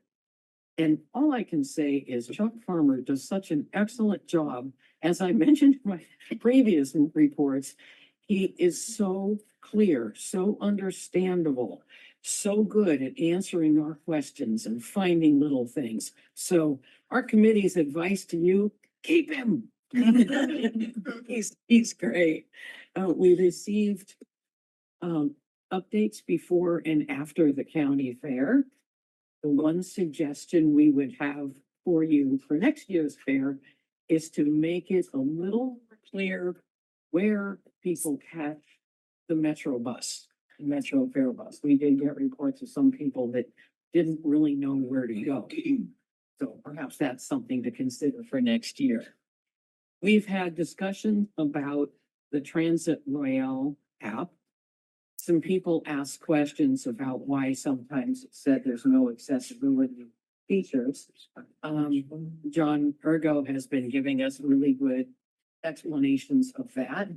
It's proved a little challenging for some of us who want to see arrival times and trying to plan a route. And I really want to give kudos to the Metro staff. Sorry, I lost my place here. Oh, to Metro staff, particularly customer service, for meeting with some of us that have been having some challenges learning the app. So I really appreciate that at Metro, we have staff that can take the time to help out an individual passenger. So thank you for that. We received some updates as things went along a little bit with the mobility training coordinator. And it will be our honor to welcome Bobby at our February meeting. One of the things that did come up during our discussions has to do with how far apart our meetings are. Because at our October meeting, we were told that an offer was made. She started in November and our next meeting isn't until February. I was thinking about that this morning. You were discussing the hydrogen, that sometimes so much happens in between our meetings. So after the August meeting, we did write an email to Corey Aldridge asking if he would, occasionally approve special meetings if something was important and particularly if it was time sensitive. This is something that changed with our current bylaws, which went into effect in 2016. Before that, we used to meet monthly. I understand that a lot of the reason is so that staff wouldn't have to show up for an evening meeting every single month. And we are just trying to find a way to remain current and able to give advice to you before it's too late. So that was why, and that was in our October packet, so you should have seen that one. We are now getting some very interesting updates on operations. We've had continuing discussions about moving some of the buses onto islands as Metro works particularly with the city of Santa Cruz on that construction. We've had good, productive discussions, and we hope that our input will actually be given to the consultants and that we will then be consulted when you get the results back from that study, and that we can participate in setting it up so that all of your passengers feel safe, that you don't have blind passengers who can't hear bikes as you have to cross a bike lane on a heavy traffic street, and some of the issues that we have been bringing up. So we would really appreciate our inclusion in that particular discussion. Some of the items that we are going to be discussing in 2026 include, as I mentioned, our detailed description of the week without driving. In February, as I mentioned, we will have our introduction to Bobby. Welcome, Bobby, to Metro. We will have further operations update, and we are now going to have the board of directors packets included in our packet so that everyone has a chance to see what has happened. We also hope that we can find more member, because as of our meeting in October, we were still one member short, and hopefully the application period was extended or someone was found, and we look forward to hearing the results of that. Our 2026 calendar, we've made one change. Normally, our meetings for the past few years have been February, April, August, and October. This year, we decided it was just too long between April and August. So this year's calendar dates are February 18th, May 20th, August 19th, and October 21st. So we hope that will have things a little bit more evenly spread out and allow us to better participate in some of the actions that the board is taking. We elected new officers for the next term.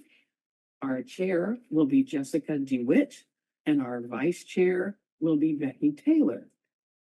I would like to, at this time, thank James Von Hendy for his years of service to Metro, and our committee wishes him the best of luck in his next endeavors.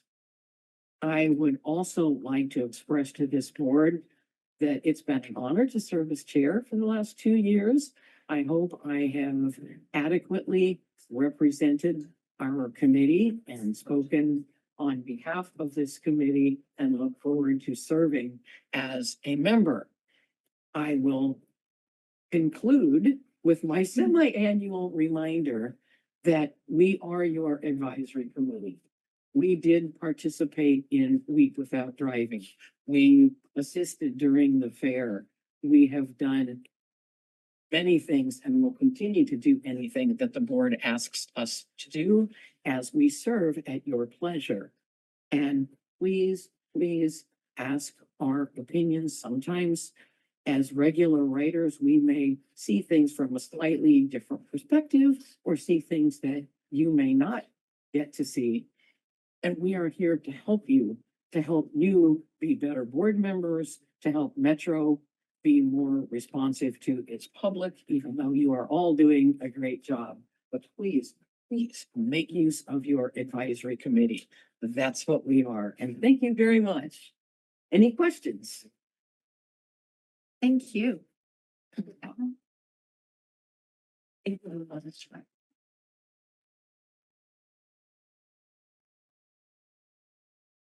Veronica, before you walk away, I just wanted to thank you for your leadership as chair this year and before.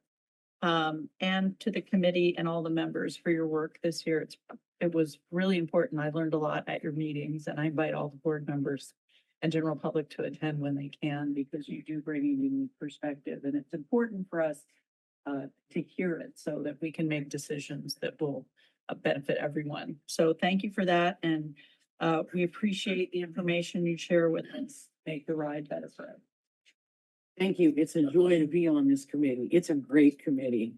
And look forward to continuing to work for you. And I may be back up here in a couple years. You never know. It's Donna Lynn, and I was able to attend meetings too, and I learned more than I expected to learn, and it was a pleasure hearing the work you guys are doing, so thank you. Thank you. Do we have any comments from the public? And okay, thank you, Veronica. Well, you're welcome. Thank you. Before we move on to item 12, I just want to let you know that after that item, taking a 5-minute recess. So now we'll hear from Director Tara Johnson, who approved adopting a resolution to rename the Pacific Station to the Rotkin Transit. Great, thank you. Yes, so this agenda item proposes to rename the Pacific Station that's set to open in 2026 in the city of Watsonville to the Rotkin Center. It's a moment to really recognize Mike Rotkin's decades of service, I think over 4. At Watsonville, but I know. I thought I heard wrong, so I was like, I'm older. You missed. We can put them on in Santa Cruz, decades, I believe, over 4 decades, 46 years of Mike Rotkin serving our county, really shaping public transportation, expanding opportunities for the very communities that we heard about earlier today that our community cares about, youth, people with disabilities, seniors, and really my experience with Mike Rotkin was, he was rooted in his value of equity and access and sustainability, and his decisions and what he brought forward to this board and to this agency over the decades was really rooted in those values. So this is an opportunity to visibly honor and recognize our shared values that Mike carried, and have it in our community for decades to come, more than 46 years. So I'm honored to bring this agenda item forward with Director Scott Newsome and Director Donna Lind. And I want to acknowledge and thank Madeline for being here today, but also for being his rock and being his sounding board, I know, as he shared with me as he served in very important roles beyond the Metro. So pass it to Director Newsome if he has a few words, and then Director Lind. Thank you. Yeah, happy to bring this forward. I want to thank you. Mike had meant a great deal to our community. He had a very positive impact on our community through his 46 years in public service, both on this board and on the Santa Cruz City Council. And he also touched the lives positively of many people in our community through his work as a mentor, both at UCSC and in the political world as well. And I think this is a wonderful way for for us to recognize his legacy and to remember his work in the city of Santa Cruz by naming the transit center after him. Right, I've known Mike pretty much the 50 years. I came here just before he did. And I have never worked with someone or watched someone with more dedication, compassion. He was the first to step forward and help a new board member or someone new in politics. He reached across political lines. He just had a huge heart.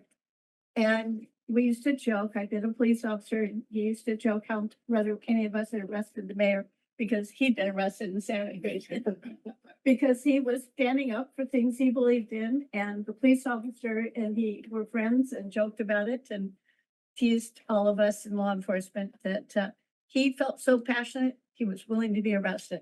And just that fun sense of humor and his heart.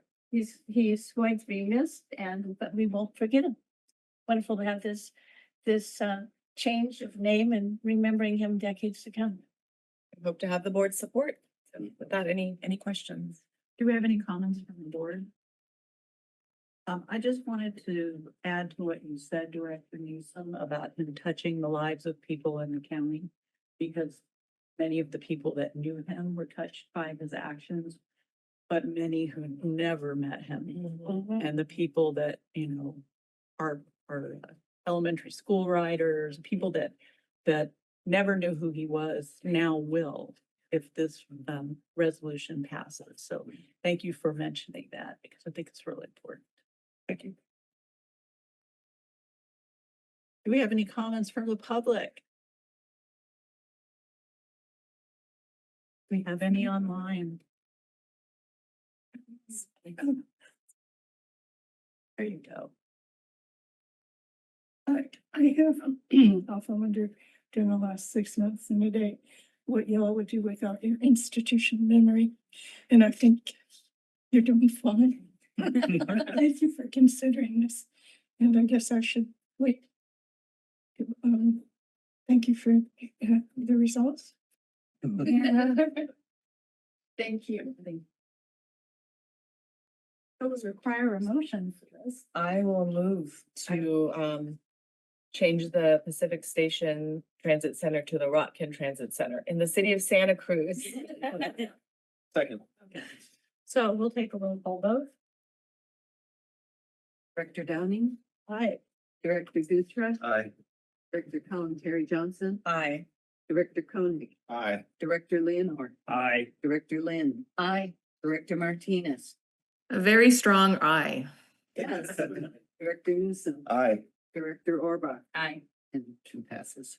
Thank you. Thank you. Thank you, Madeline.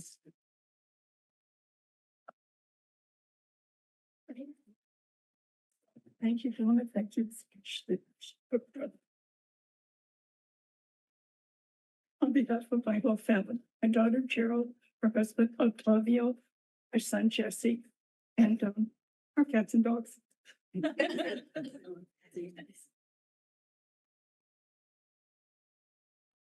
It was like, oh, it's break, right? Oh, oh. Oh, okay.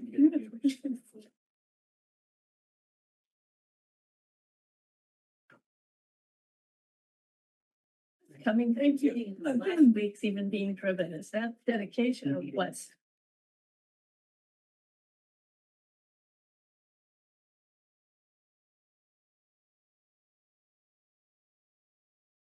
Recording in progress.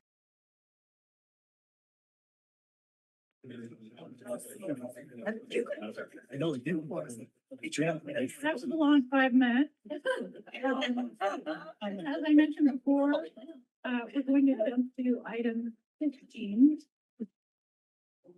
The consideration of a resolution of appreciation for outgoing member Alton Martin.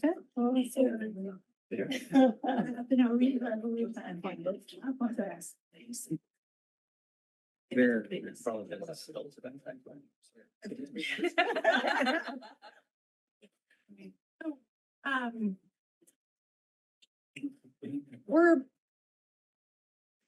sorry. running ahead. I think that, I've lost my page and I should have prepared a little better. There is a link, but We did have some distractions. Yeah, but I'm gonna, it's okay. Hey, well, I can say also you're awesome and I miss you, and I was really sad to hear that you're leaving us. So hope you'll come back and visit Are frequently. there plans to share? Are you doing other things that you want to share with us? I am, I'm in a different position and I want to make sure that my team that I supervise have an opportunity to serve on the metro and that they have greater access to information so that we're all stewards on how we serve students. So I think I've learned what I'm gonna learn. So I have an opportunity to help professional develop other folks in my area.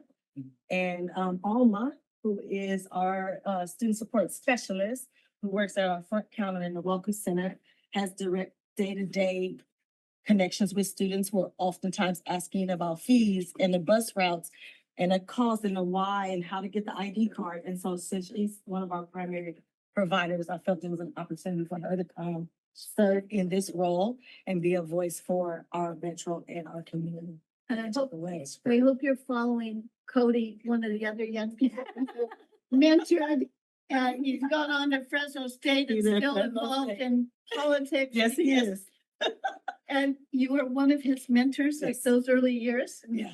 Thank you So I for that. serve, many of you all may not know, is that I am the advisor to our student senate. So our student senate, and they oversee our clubs.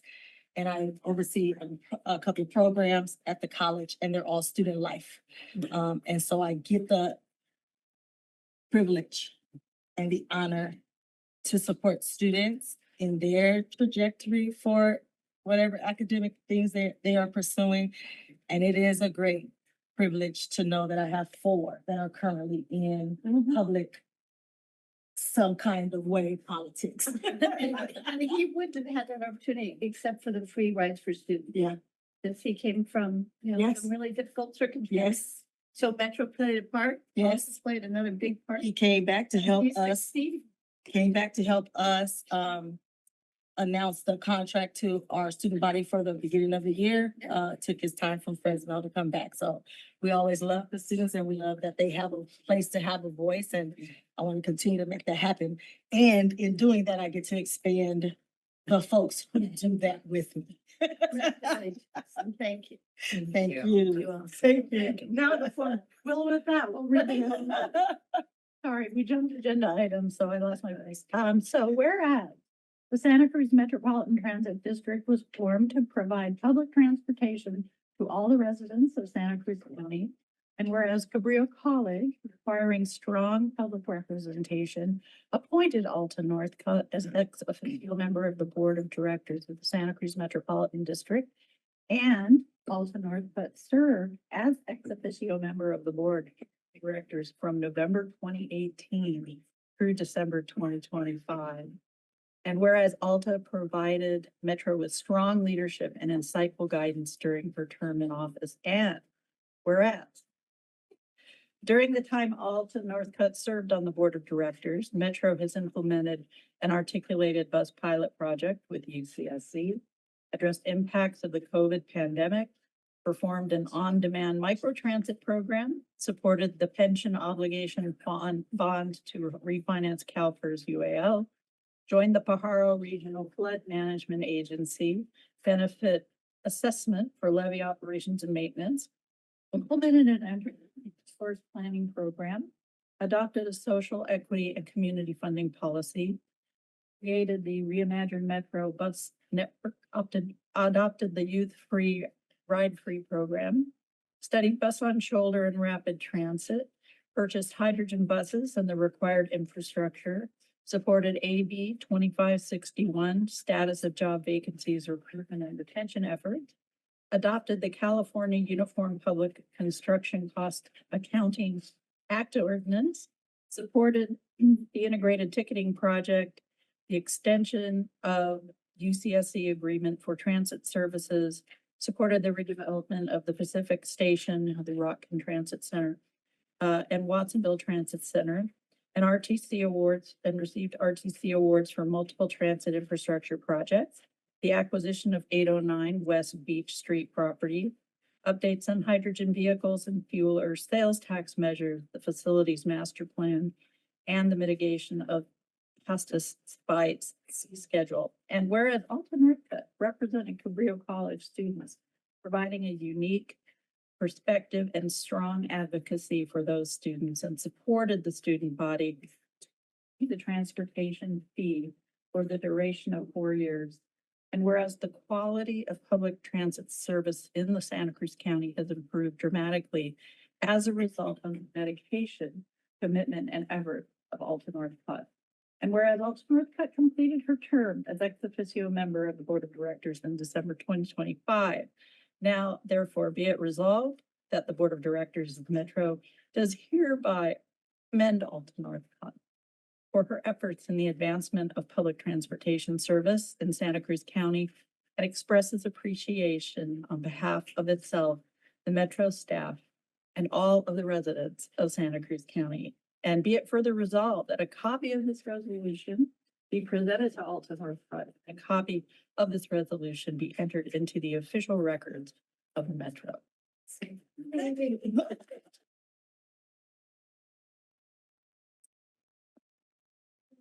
Do we have any more board comments? Yes. Of course, I'm gonna have to say something, right? Alta, I'm gonna miss you. I feel like sometimes, you know, you're my rock grounding me here in this room, and I appreciate your support and loyalty, not only to Cabrillo College, but to the city of Watsonville. You know, I consider you not only a constituent, but a friend, you know, and you've always been, you know, voicing your, you know, your opinion about how you feel about things. You have been really a great voice for who you represent. So we're gonna totally miss you, but I know I'm gonna see you, but we're gonna miss you here on this board. So thank you. Thank you. I just want to thank you for your 8-year for went fast, huh? Representing Cabrillo, and I think your passion and your energy working on behalf of students really shows such informed and mindful of their needs as we make our decisions. So deeply grateful and wish you well on your next adventure. Thank you. Thank you, Alta. Thank you. Thank you.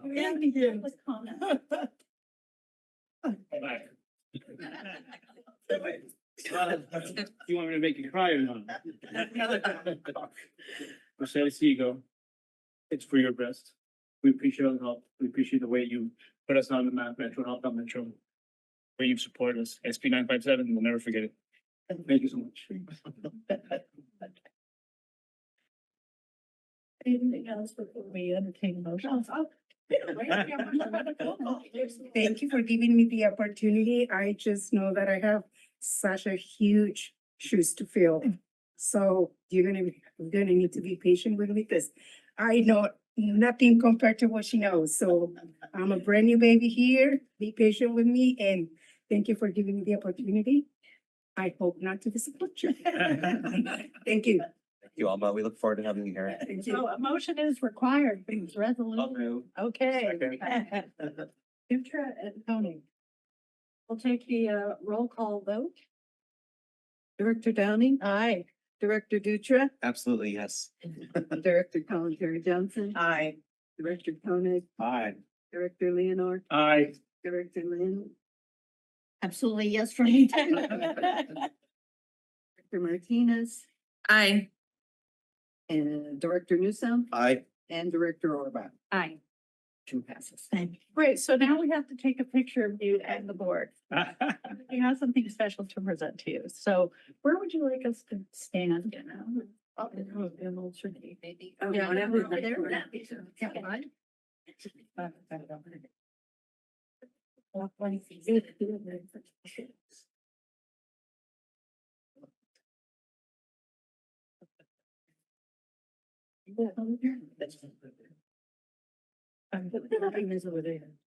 Over here. Oh, this corner. Yeah, good. course, we let you walk all the way around before we.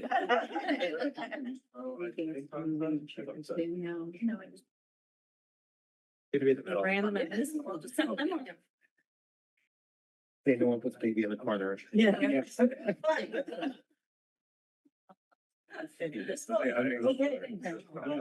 Like, I am short. Like just. We can.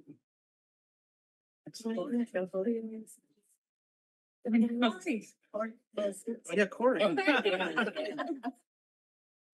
We can slide that chair all the way. Or behind all the one,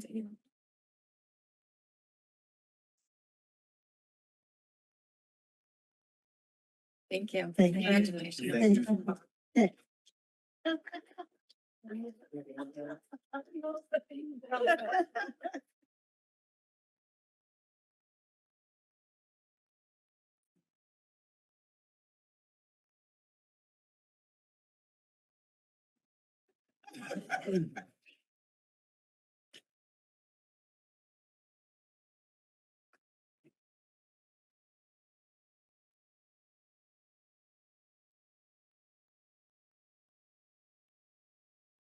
We're going to item 14.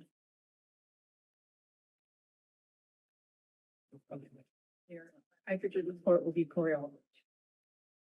So I'm gonna have, start off with having John Ergo kind of give us background of how we started down this road of hydrogen fuel buses.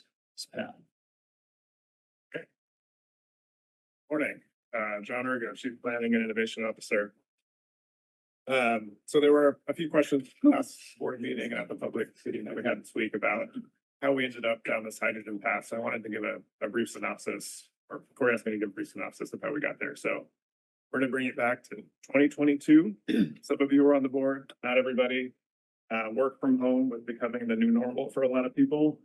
Wordle had taken over the internet for most people, and Elon Musk bought Twitter, and we never heard of him again. If only. But at Metro, we had three problems that were on a collision course. One was increasing costs, labor, personnel, and declining revenues. So at the time, we were about 60% of pre-COVID ridership that year, a little bit less. And many in the industry were predicting, possibly that ridership would never recover above 75% coming out of COVID. Work from home, like people are just gonna not travel as much. So that was also adding to the kind of uncertainty around declining revenues. The other piece of it is during the COVID pandemic, there were a series of fusions of resources from federal government stimulus funding that helped buoy and support Metro through that time. And that funding was beginning to dry up as well. And obviously was never meant to be permanent, but it let us survive during the COVID years. And we were looking out into the future and seeing that that was not going to last forever. And the third thing is we had an enormous capital need. We had 62 buses that were beyond their useful life. I'm going to go on a quick tangent. I promise I'll end up at the hydrogen fuel station, temporary fuel station, if you'll indulge me for just a second. So we basically had, two options at that point with our great need for funding for replacing these 62 aging buses that we needed.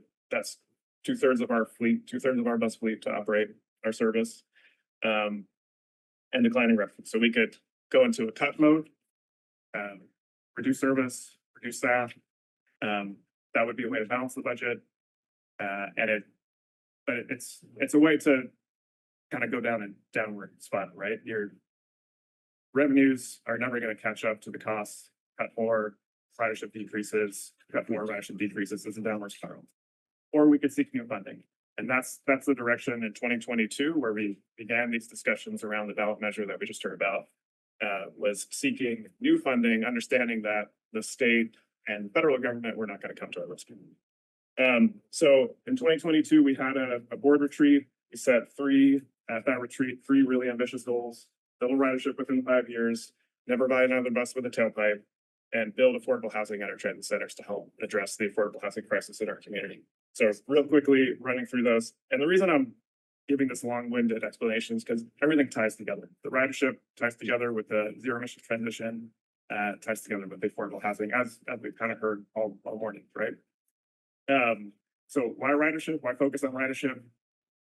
Because as we were anticipating going to voters either in 2024 at that time or in 2026, we wanted to put our best foot forward, right? To show that Metro is useful and attractive for many people's trips. And there was also a notion that came out of some of the early polling that Santa Cruz, for a community of its size and values, does not have that much transit service, and there was a need for more serve from the needs that we saw, portrayed in the ballot measure. Elderly population, with disabilities, and the most vulnerable in our community, plus our students, university students, and K through 12. And also the congestion piece. The affordable housing, obviously, we all know this is one of the least affordable, maybe the least affordable areas in the country by some measures. And we wanted to do our part to help address that, even if it's, we're talking about a couple hundred units. It's focusing the housing on top of our transit centers, and that just helps build the ridership goal. And finally, zero emission. Santa Cruz is a community that's committed to environmental sustainability.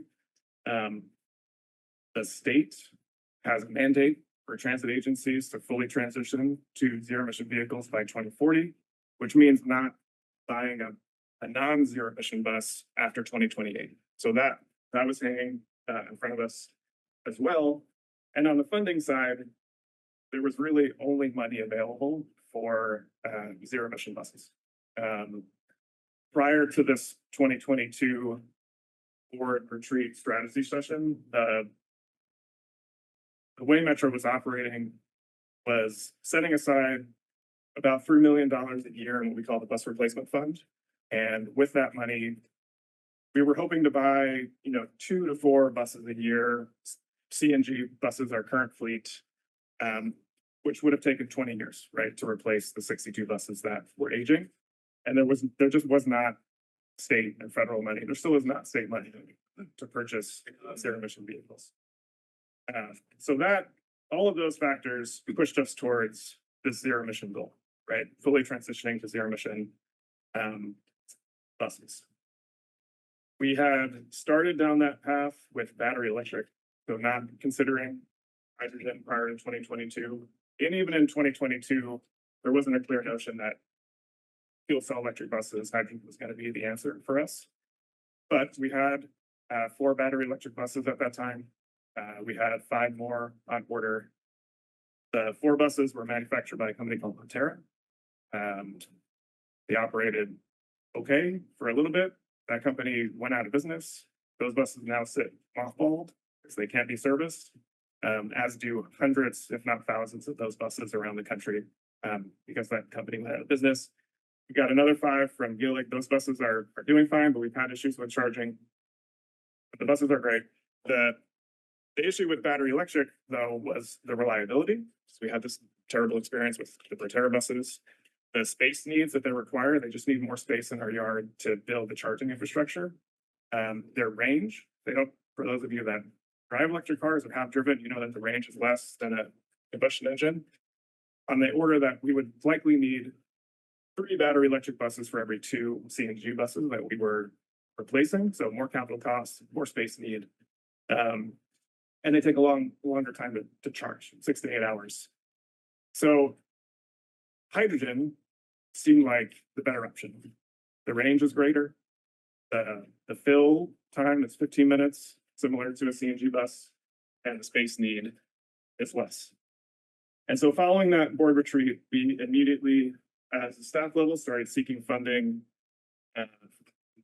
for the bus replacement project, for the service enhancements, and preparing for the sales tax measure. On the service enhancement side, Reimagine Metro, we kicked off, the board retreat was in October, we kicked off planning in December 2022. A year later, we had implemented our first service change, and that was on a cost neutral basis. So we weren't anticipating any increased revenues, but we had prepared a plan should additional revenues become available. And we were able to increase service, thinking that could come through the tax measure. That ended up coming much sooner than we thought in the term of one-time funding through the state, the SB 125 of funding. And we were able to implement service increases, starting in early 2024. And all of the, operators that are here, that work for us, they're here today, went through 8 service changes, I think. We're on the front lines of communicating those changes to the public. We're also being, moved mountains to hire and train 100 additional operators. And ridership is up 42% in those 2 years since before started this service increase, due to all the work that a lot of people in this room participated in. So success there. On the capital side, we submitted a grant through the state transit inner city rail capital program 2023, and we basically put the whole strategic plan into that grant. So we proposed increasing service on 1, 2, and 17 to operate on buses. We have 22 buses in that grant, a new hydrogen fueling station, bus stop upgrades at 100 locations throughout the county, funding for the Watsonville Transit project, integrated ticketing project. We put the whole kitchen sink in. I don't think any of us really thought it was going to be funded, but it was $40 million, and that really kickstarted and this whole transition. Immediately following that, we had another grant that was in the works on the federal side, an FTA grant for $20 million for 12 buses, including 8 articulated buses, hydrogen buses for a university. That was funded based on, in large part, we think, the state funding that we could use to match that. So that was 34 hydrogen buses.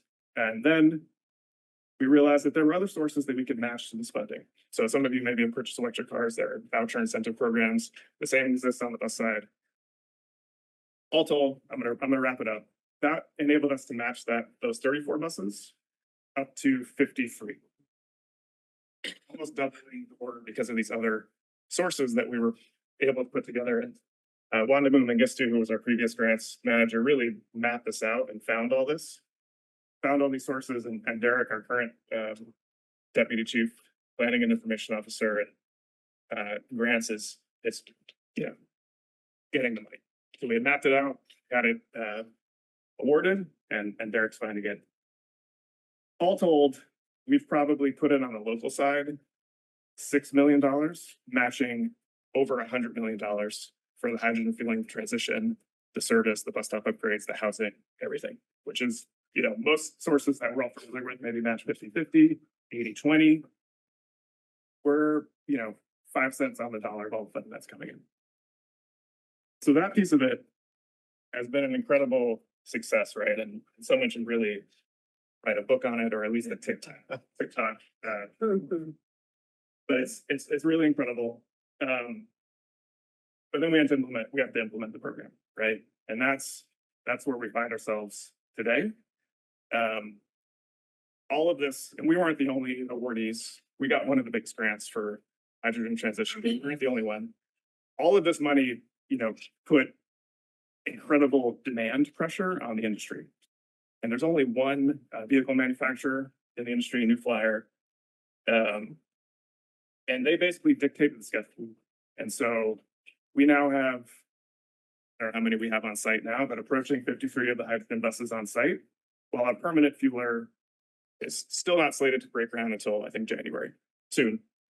That forced us to pursue this temporary hydrogen fueling option, which was never in the plan. These two things were supposed to align, the fueling and the buses. But unfortunately, the vehicle manufacturer dictated the schedule. The buses are here. We need to service them. We need to operate them. And so we have to pursue the hydrogen fueler. So that's all a long-winded recap of how we got here. It's not, doesn't take away any of the issues that community around us is facing with the noise. And a lot of us are losing sleep over what's going to happen. Again, not compared to the noise. But I just wanted to paint the picture that this was a strategy that the board adopted in 2022 to, again, pursue ridership at Fort East. So we knew going into this that we had an aging fleet that was starting to fail more often, and there was a need to replace. And we had put off bus replacement for so many years that we were really kind of behind the eight ball, trying to play catch up here. And last year, about this time, we realized that we couldn't even meet the demands of the service level that we were trying to put out on the street because of the failing buses that we had. We needed engine replacements. We had some buses that were just cresting over 1 million miles, which is a lot of miles for any bus out there. And we knew the hydrogen buses were on their way. Our plans of how we were going to implement, we knew that we needed the hydrogen fueler in place. When I first met with my team prior to me starting here at Metro back in April or March of 24, they told me, so we have the buses on the way. We're trying to get fueling station purchased, procured, and it's challenged.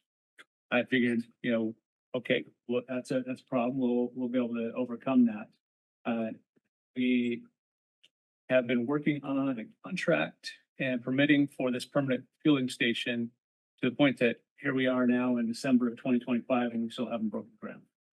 So back in the early part of 24, the late part of 24, we knew that there was going to be a delay on getting the permanent one in place, and we needed to find a temporary fix. And so we started looking across the nation to figure out what we could procure and get in a short order. And the options were very, very limited. And we came upon Plug Power, who had a fueler ready that they could bring in and that we could get up and running within a few months. So we purchased the Plug fueler. We made more space in our JKS yard, and we installed Plug Power fueler. Part of the agreement with Plug was that they would meet all of the ordinances and laws, local and state and federal, that they would be in compliance with everything. But we installed the fueler, we got the permits through the city, and then we began operation, and that fueler was loud. And we all agreed that it was loud. And we immediately started talking with Plug and how do we make this quieter? It's got to be, you have to be in compliance. We, from day one, we started this, we began hearing from the neighbors about how loud it was. And we were working on getting what Plug had at the time, had a muffler or silencer that they were building that was going to be here 2 months later in August. And that kept getting pushed. The timeline of delivery, finally it was arrived in November and installed in November.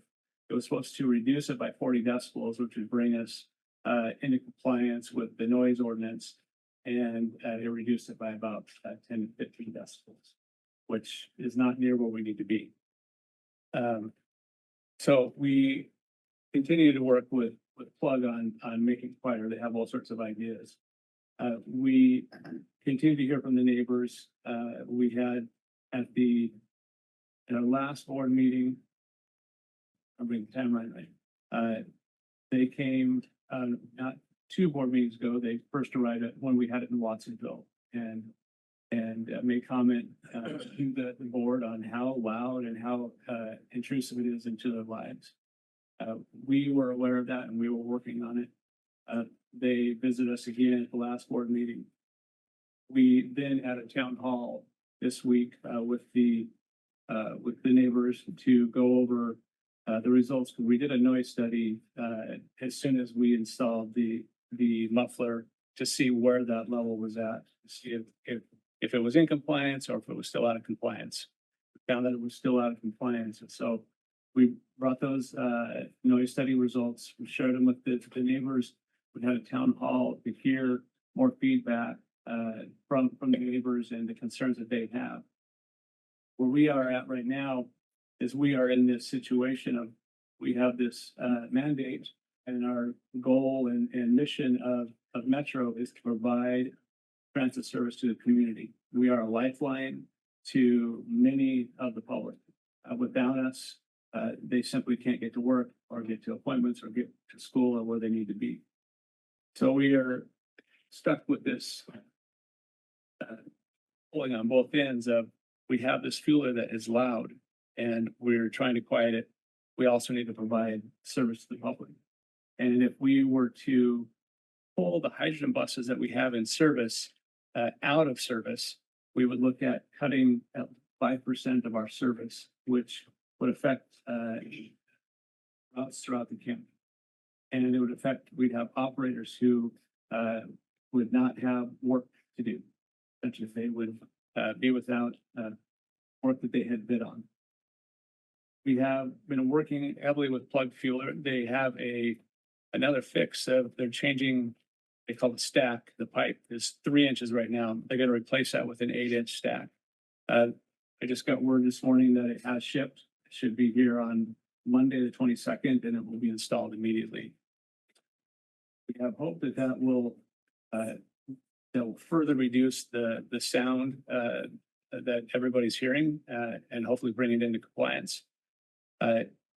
Outside of that, they have another fix, which will require a little more time of installing some surge tanks, which would, I don't know, understand how it fully works, but it would take the steam and then run it through the tanks, which could be released at a lower pressure and slower, allow me to.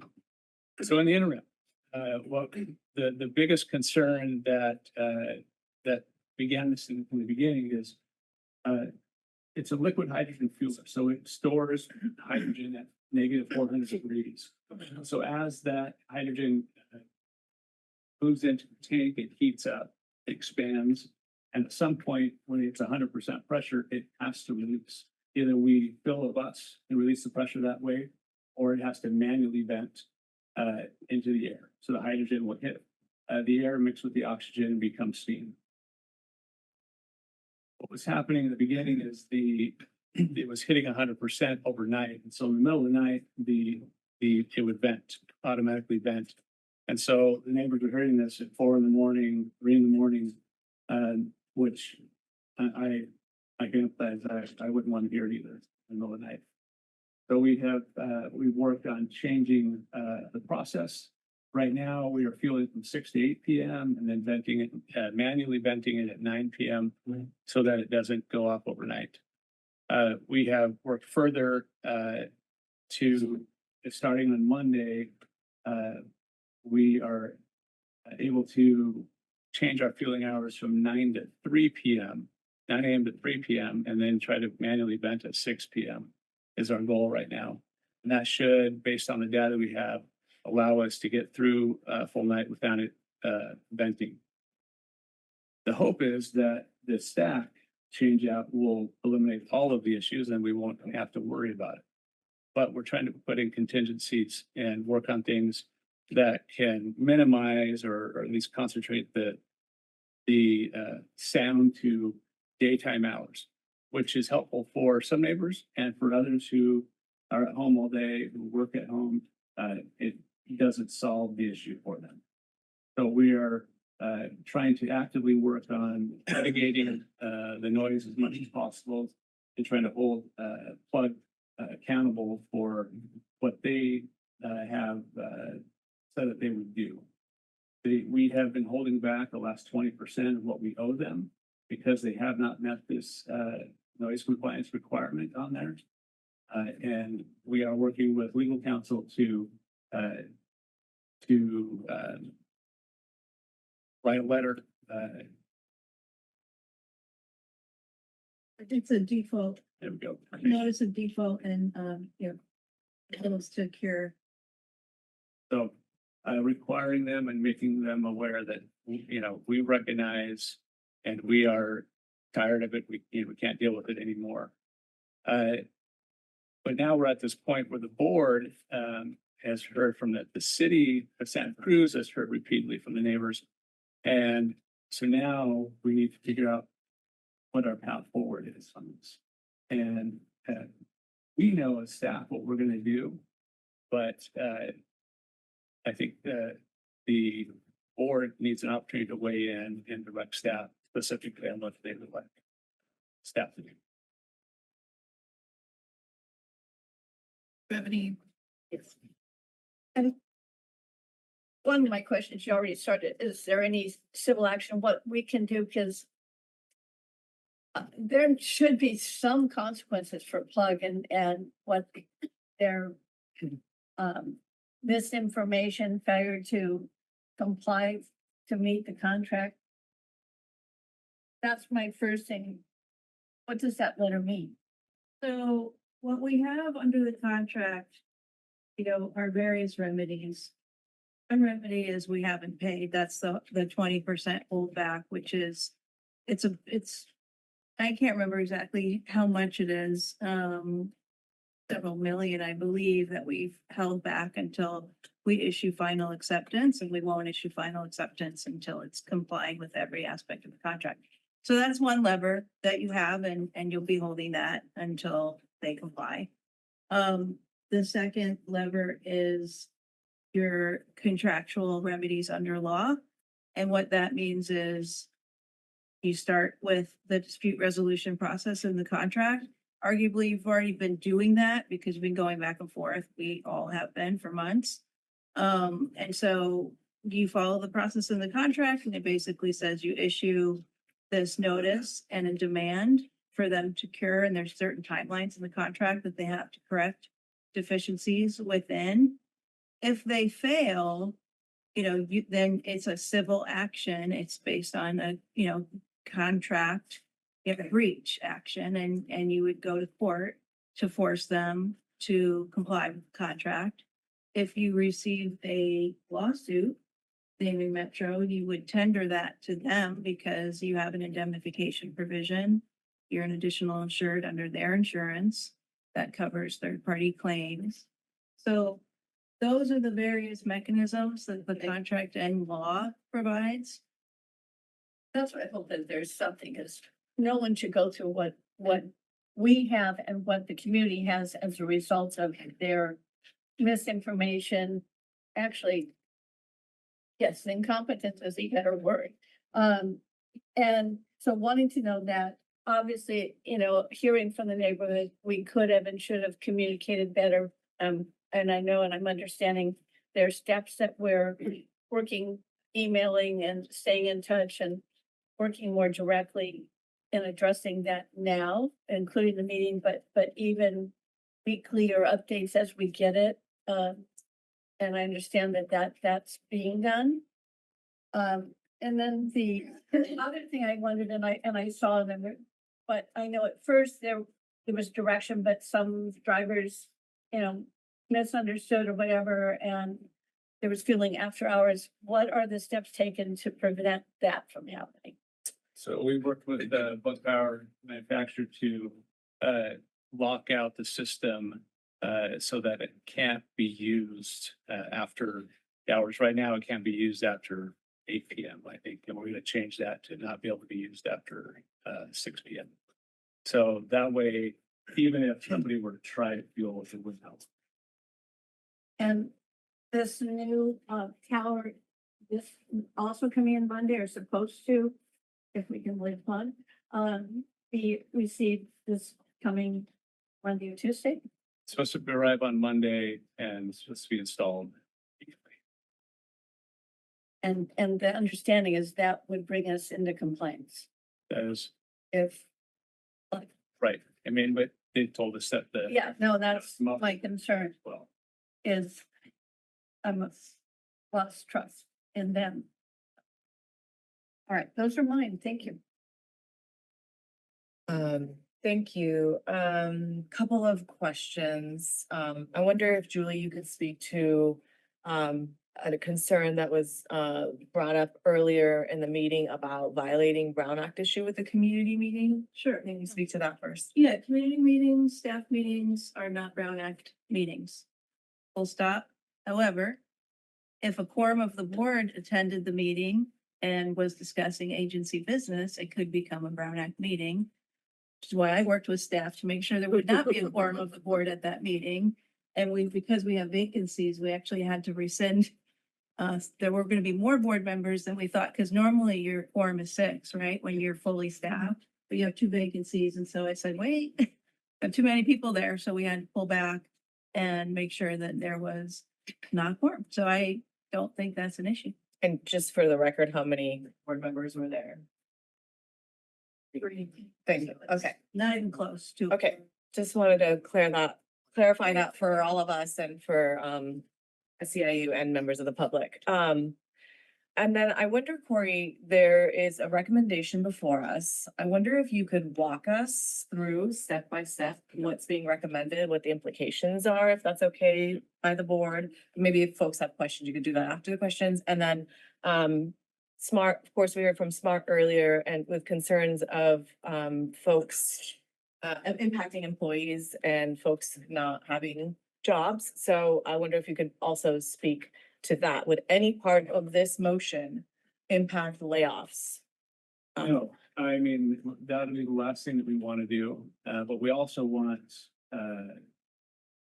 our bus operators to be working, not sitting. And so what would happen if we couldn't use the hydrogen is we have operators that would be sitting and being paid, which maybe there would be a few that like it, but most of our bus operators, they want to be working, they want to be out there in public. So, But no layoffs. but no, Okay, that'd be the last thing that I want. okay. So yeah, if it's okay with board members, if Corey could walk us through step by step what's brought before us. So the first thing on there is that we would send the formal breach of contract notice, Plug Power. We would immediately change the hours starting on Monday of fueling from 9 a.m. to 3 p.m. With the last manual venting at 6 p.m.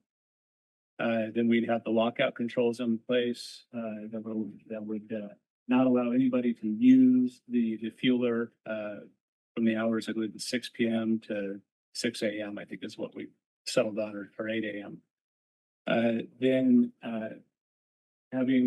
giving direction to Plug that this needs to arrive on the 22nd, and they'll have 2 days to get it installed.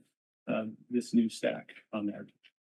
At the same time, if that does not work, they immediately need to begin process of getting those surge tapes installed, which will require some permitting, we believe, process on there, so that will require a little more time. Whereas the surge stacks, the stacks change out doesn't require permitting.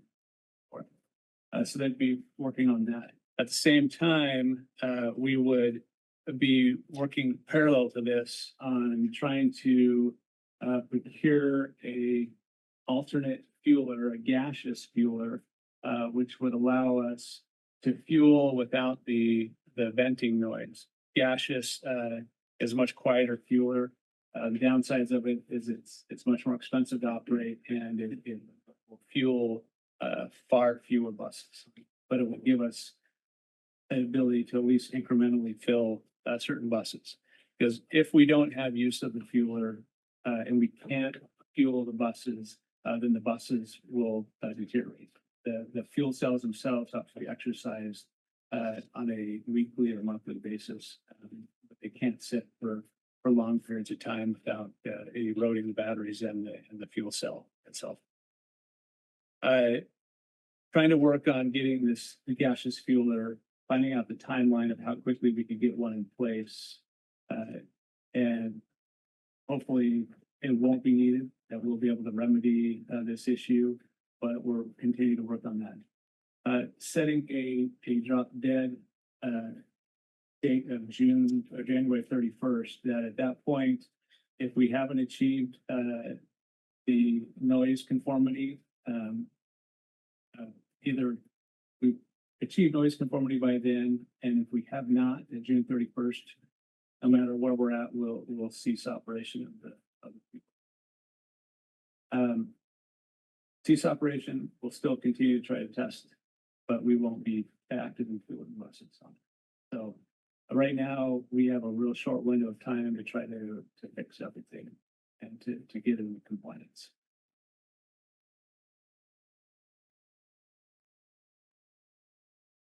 Any more comments or questions from the board?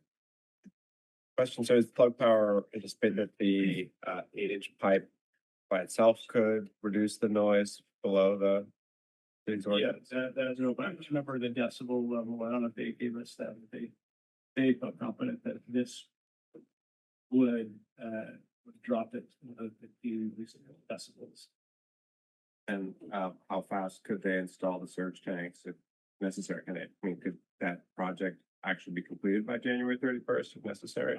I'm sure that it could be, right? So another piece of this, which I didn't mention, is that, you know, the fueler itself is not the big moneymaker for Plug. The moneymaker for them is selling us hydrogen. So if we don't operate the hydrogen fueler, they don't make money because they can't sell us hydrogen. That's good. So there's a real incentive for them to be able to continue to sell us hydrogen. It sounds to me that they were more experts on the fueling piece than the tanks that hold the fuel. Yeah. And I feel like we rushed into this kind of bus, hydrogen bus, without knowing the technology or having the experts to come in and solve some of these issues that we're having now. We have had on contract, we've had consultants who are experts in the hydrogen field who have helped us with this all along. But the noise issue was not something that was on anybody's radar.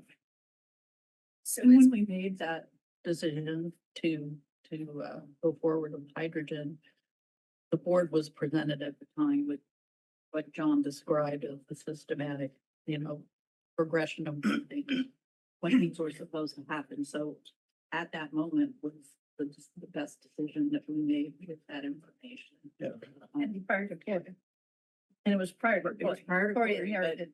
but as board members, you can understand from John's description that we were in a very difficult situation.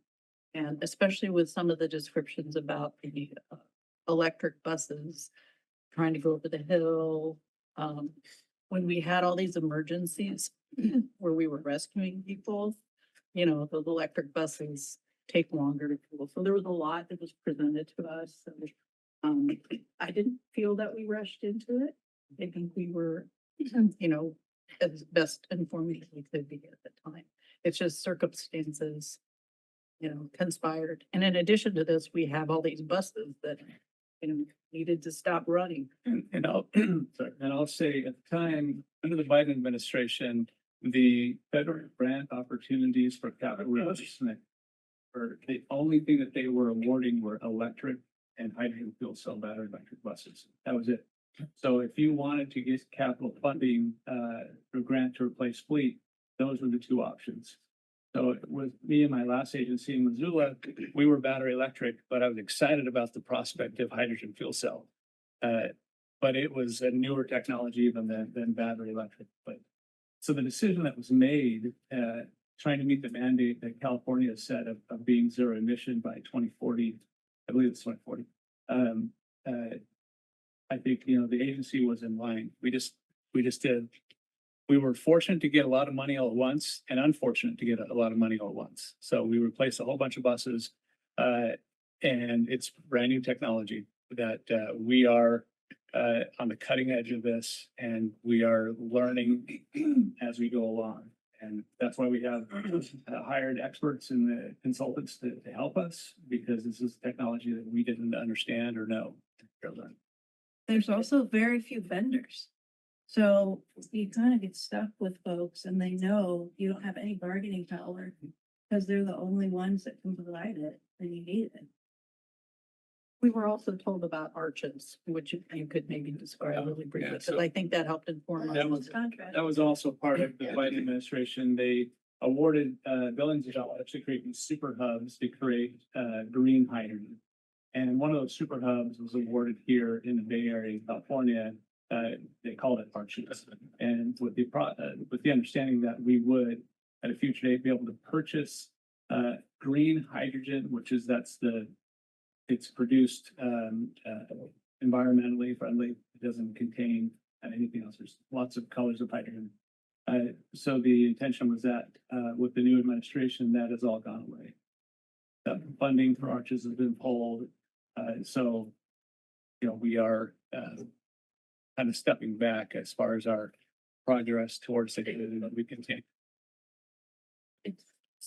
So I kind of, I'm listening to everybody speak right now, and I'm thinking like the iPhone Series 1, right? Like there were people who did not buy the initial series because they wanted to see the bugs kind of worked out before they invested money into this technology.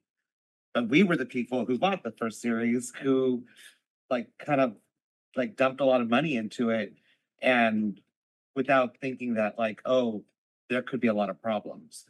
I mean, to me, that's a fiscal mistake. I think that we spent a lot of money. I know it wasn't you because it was before you, but whoever the governing board at the time who made that decision, that's a real big screw up. I mean, now we're stuck with all these buses that we can't fuel. I've been on this board for a long time, then a break, and then came back. But I remember a long time ago, we were talking electric, and everyone was on board about electric, and now, part of it's closed down. Electric buses are sitting there collecting mock. I mean, I'm just looking at the decisions we're making, and I'm like, wow, I think because if people look at Santa Cruz and like, oh, so forward, we're very green, we're doing all this, that to save the environment, but we're also making bad decisions economically because we're investing into buses and a future that is it's not panning out for us. I mean, we're being stuck with buses sitting in the yard, and if this doesn't work out, we're going to be stuck with a lot of buses. And I mean, I don't even want to even think about the discussion we're going to have if we can't get these buses, to on the road to do our daily routes. So, I mean, we're talking about a sales tax. Well, we may not even need a sales tax because we may not have buses that could be actually on the road. So, I mean, I'm really hopeful that this new 8-inch pipe works, but I think that like we should also be thinking like, what happens if it doesn't? And have we been thinking that, or are we just kind of hoping that it's going to work? So, what would that look like? Well, that's the other piece of trying to find a gaseous hydrogen fueler that would allow us to continue just that lower. And then getting the permanent fueler underway. And there's some incentives on the contract for them to finish early. So we want to. So there's a different fueler that could do the same thing that this fueler is doing. Not the same, it could still provide hydrogen, but just at a much Lower volume. lower volume, right? So it's more expensive, lower volume. So that means our costs are going to go up. I mean, this sounds like a disaster to me, but I mean, we need the buses on the road. So, I mean, maybe I think we have to get to a point where we just call our losses and, hey, we get the other fueler and go from there. Okay, so sorry.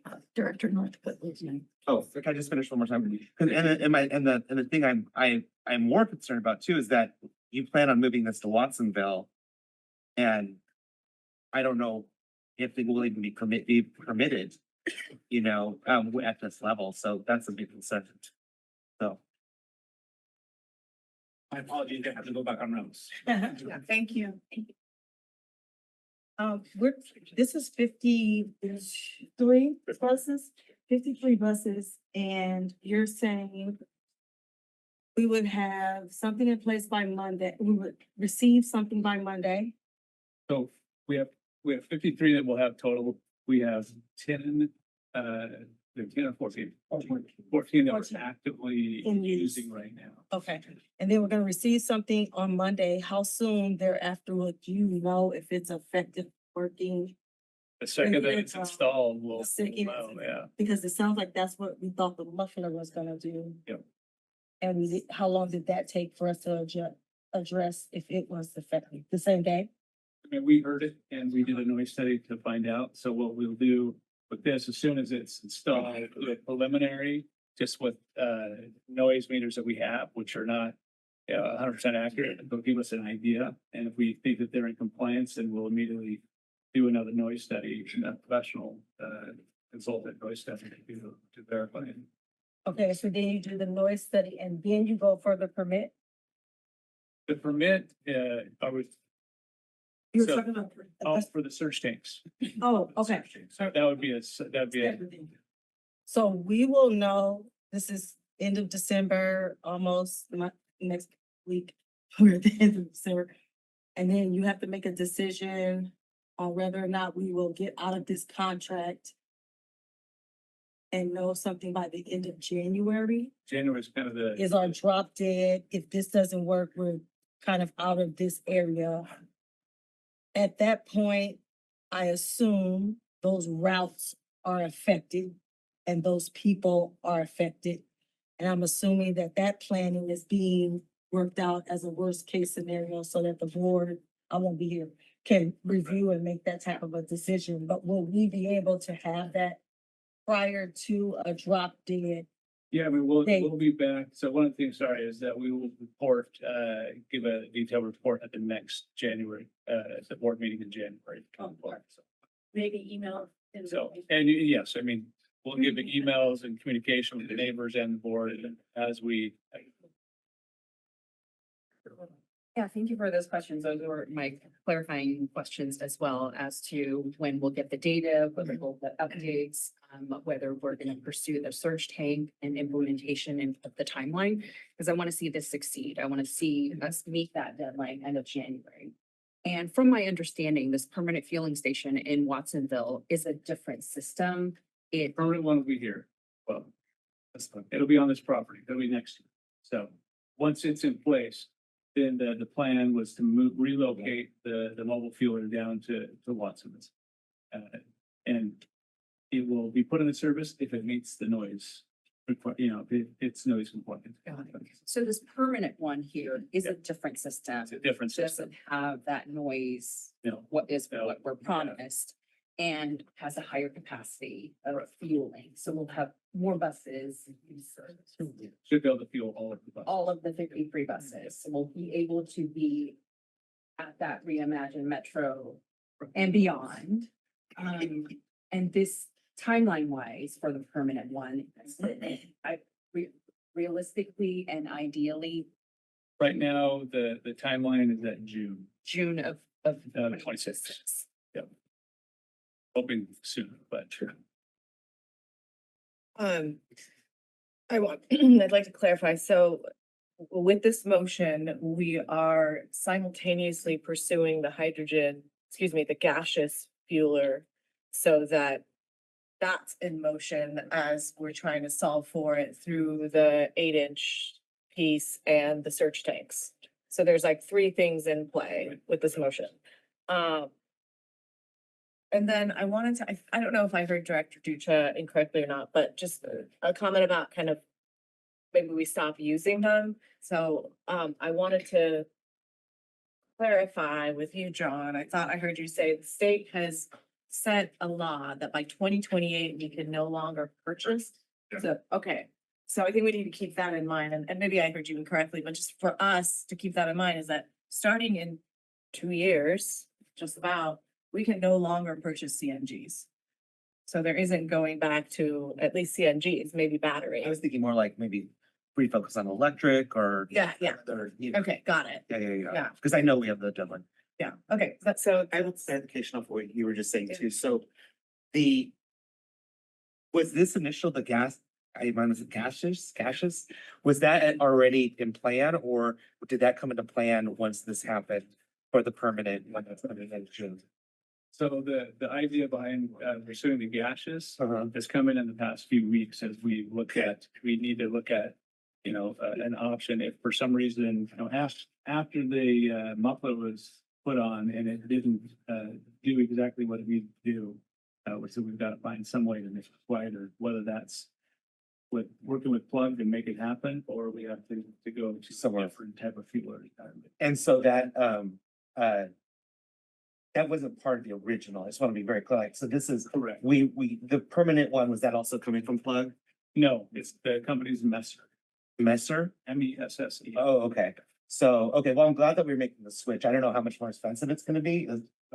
Is it? I mean, the original plan was a permanent fueler. The mobile fueler came in. Yeah. As a stopgap, and kind of the lead time to get the permanent fueler in place. well, so I guess my question, I was misunderstood then. The permanent fueler it will never have an issue, no matter what. Like back in the day, we never we just didn't expect for it to have an issue. Yeah, I mean, so Messer understands part of the contract is that we specifically say you have to be noise compliant. They've done a study and they said they can meet the noise compliance, that's required by the city.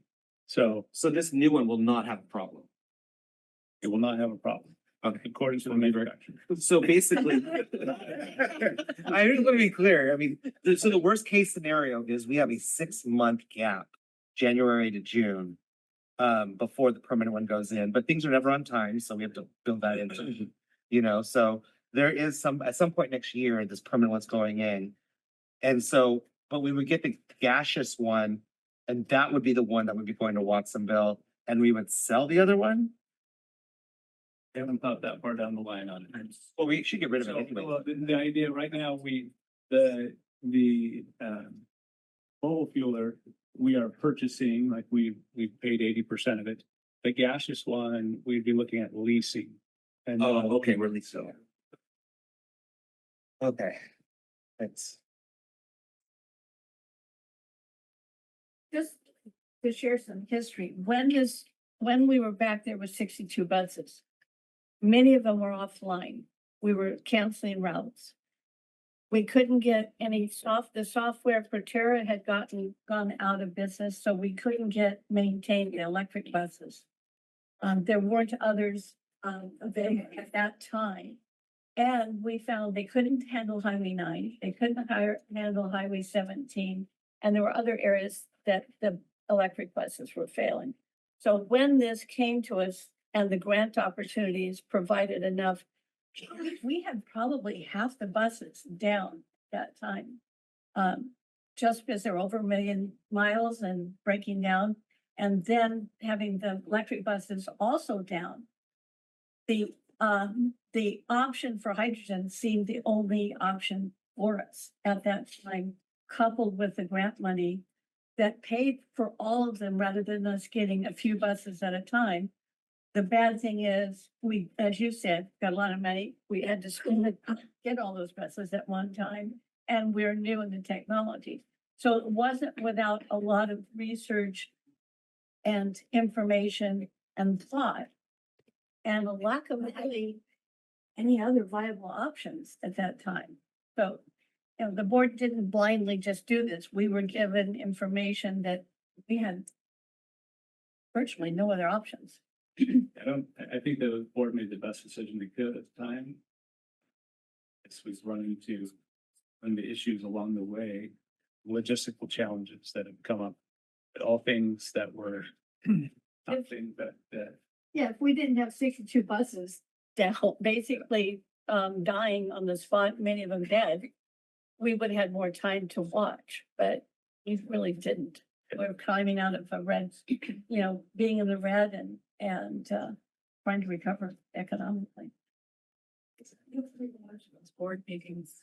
Back then. On YouTube too, the Linda decision. I just had 2 more questions. Oh, sorry. Go ahead. Director Martinez. Yeah, Chair, I do have some comments. I don't have any questions. We don't have a motion on the floor yet, but I was wondering if we could go to public comment, because I would love to hear from the neighbors on this before I share my comments. I just have 2 more questions. One is, do we have some of the old buses that could fill in? Like, let's say after January, the noise is still loud. Do we have some of our old buses that we can go back to in the meantime? Because we're still within the compliance years, right? So we could go back and use those buses temporarily. So, I mean, we've been filling in the buses purely out of need. We've been using the hydrogen because our existing fleet is failing so often. So we are constantly, we are trying, we've maxed out the number of maintenance bays that we can, the number of buses that we can maintain any given day because we are out of space there. So we're just up some against some constraints. So the short answer is no. Our existing fleet or non-hydrogen fleet could not meet the demands. Could not meet the demands. It Okay. could maybe on some weeks, but other weeks it could not. So, Okay. And then I'm hearing that we were forced up against a wall, and there are other agencies also in the same situation like us. I mean, there's a lot of agencies. So on the federal side, the funding, the big buckets of money for funding have only arrived in the last 5 years. So starting with the Biden administration, that big IIJA transportation package put a lot of money into capital bus replacement. And that's where agencies, especially small and medium like us, have been deferring bus replacement, waiting for grant opportunities because we don't have the funds on our own to replace our entire fleet. We need the big infusion of capital money. So Is MST dealing with the same thing we're dealing with? MST is replacing, I don't know, actually, I'm not sure exactly. I know that they have a bunch on order. Not sure whether the age of the fleet is at right now. Okay, thanks. Okay. We'll go ahead to public comment.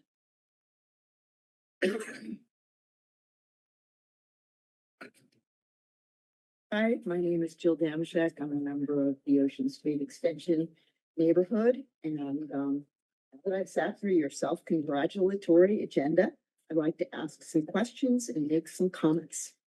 There seems to be a real lack of accountability regarding the management and implementation of the hydrogen bus project. How dare you ask for more money when you clearly have no idea how to run the hydrogen fuel buses? You jumped onto this bandwagon without fully understanding the fueling issues. We in the neighborhood have been living with noises that exceed the noise ordinance by a factor of 25 dB for 6 months. It's come down to 15 dB, still well above the legal limit with the installation of the muffler.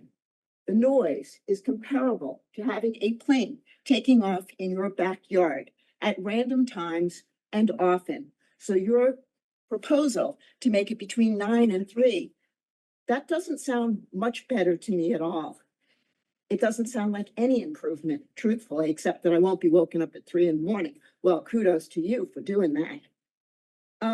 I have no confidence that you or your vendor are able to bring this issue into compliance. And what you're saying is that if it doesn't come into compliance with this enlarged pipe, that you're willing to go for another 6 months before you can get some other system up and running, also still breaking the law. If I were to break this law for 6 months, you can bet I'd hear about it and I'd be turned off. I invite you, anybody, to come and experience this noise, but you'll have to stand in my yard for a while because it goes off at random times, to stand on our property and experience it firsthand. On Wednesday night, it went off 6 times between the hours of 7 and 8. This is just not a good way of living. Thank you. Have any more public comment? My name is Mike Nussbaum. I live at the end of Crossing Street. I'm number 4 on the noise study that was outside our kitchen. I think it's audacious that Santa Cruz has opted to go with hydrogen buses. We're definitely an early adopter. I understand it's a learning process. I support public transportation. That said, my observation is that we're too reliant on these vendors. They have not delivered so far. I think to predicate success on them delivering over the next month is very dangerous. I think this is an acoustics problem, first and foremost. You probably should, as quickly as you can, get an architectural acoustics consultant involved. You've got a big glass wall and you've got an emitter and it's beaming sound right up the valley. If it were me 6 months ago when I realized how noisy that damn thing was, I would have put up a whole bunch of scaffolding and hung mattresses on it. Just put it in an enclosure. You should be talking to the water department. They have very noisy pumps right next door to you. And that's what they did. They put in noisy pumps and then they put enclosures around them. And it, how much can it possibly cost to build an enclosure like that? Direct the noise up. But I just think relying on this vendor you're gonna get screwed. They're relying on another consultant. I mean, you gotta do more yourself.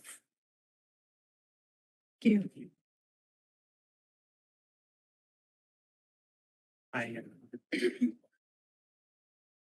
already explained to you how crucial this is, how important this is. Like I said again, we can't quit this. This is something we already started, whether we did it the right way, we did it the wrong way, we're already in it. We're already invested in it. The cities, the counties, everybody's invested in it. We have to keep going. We don't. All of you saw my drivers here today, just took off to go drive a route. They don't quit, they're here. And people that are in our surroundings, I am so very sorry. I take responsibility. Come live there. I take responsibility as a leader. I take responsibility because I should have been more involved in this than I am now. I apologize. I sincerely apologize for that. We can't quit. And I say this in front of you, so there's no rumors. I apologize, but we have to find a way where this works, where we find a solution quickly and effectively.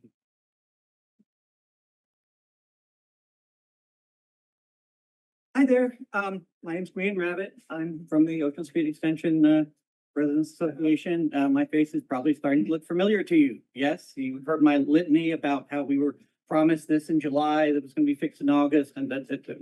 We're in December now, yeah. Sure, you're all aware of this. I'm gonna frame my comments as the good, the bad, and then some ways forward. So first, the good. Metro communications has noticeably improved. So, good, yes. The evening community meeting that we had you organized last Tuesday was really valuable, especially for the many members of the community who couldn't attend, give up an entire weekday morning to be here. The noise for some of us is a bit quieter. Now I still, at 500 yards away, I still hear it inside my house with the windows closed, but it doesn't wake me up at that hour. So, this is a notch, but many of my neighbors live a lot closer than 500 yards. So I'm really, I want to be here to support them. The seriousness of the board response at your November meeting, I think was really valuable. It has prompted more frequent and really more substantive engagement on the part of staff. So I want to really emphasize to you both, thank you for taking this seriously and keep on going at this because we really need to deal with this. Yeah. Now, next, the bad here. Independent measurements in this report have confirmed the community measurements. Remember, we have an audio engineer among our number, right? So we've been doing our measurements of this and they match. And they're confirming that Metro is currently breaking the law and in fact has been breaking the law for 6 months. So I think this has to be the base point for the discussion. Yeah. It means that Metro is in violation of their current permit for the temporary refueler. It means that Metro is endangering the future permit for the permanent refueler. And it opens Metro to real legal liability, right? There's one-off things is one thing, persistent, knowing breaking of the law is a different deal. So going forward, the default should be really, the default should be shutting it all down. If it's illegal, you should shut it down, right? We've heard that the shutdown will result in cuts in services and ridership, which is not good. Some of us in the community agree that this is not good. But remember, this is a choice between not good and breaking the law, right? That's actually the bottom line here, yeah? That said, most of you are political enough to know that waivers and paused enforcement are based on conditional and meaningful mitigation and community buy-in, that kind of thing is a possibility in this kind of realm, right? Given that past promises from both Metro staff and Power Plug have been broken again and again, any community buy-in is really going to require significant kind of teeth in a proposal. I'll be very quick here. Yes. And without buy-in, our next turn is the city, both for violating the current thing and for going in and going after the permanent permit. And just final point here. It is really stupid for Metro to keep doing this serially, kicking it. We'll try this. Oh, it didn't work. Next board meeting, we'll try this. Because every one of those months gets you closer to the November election.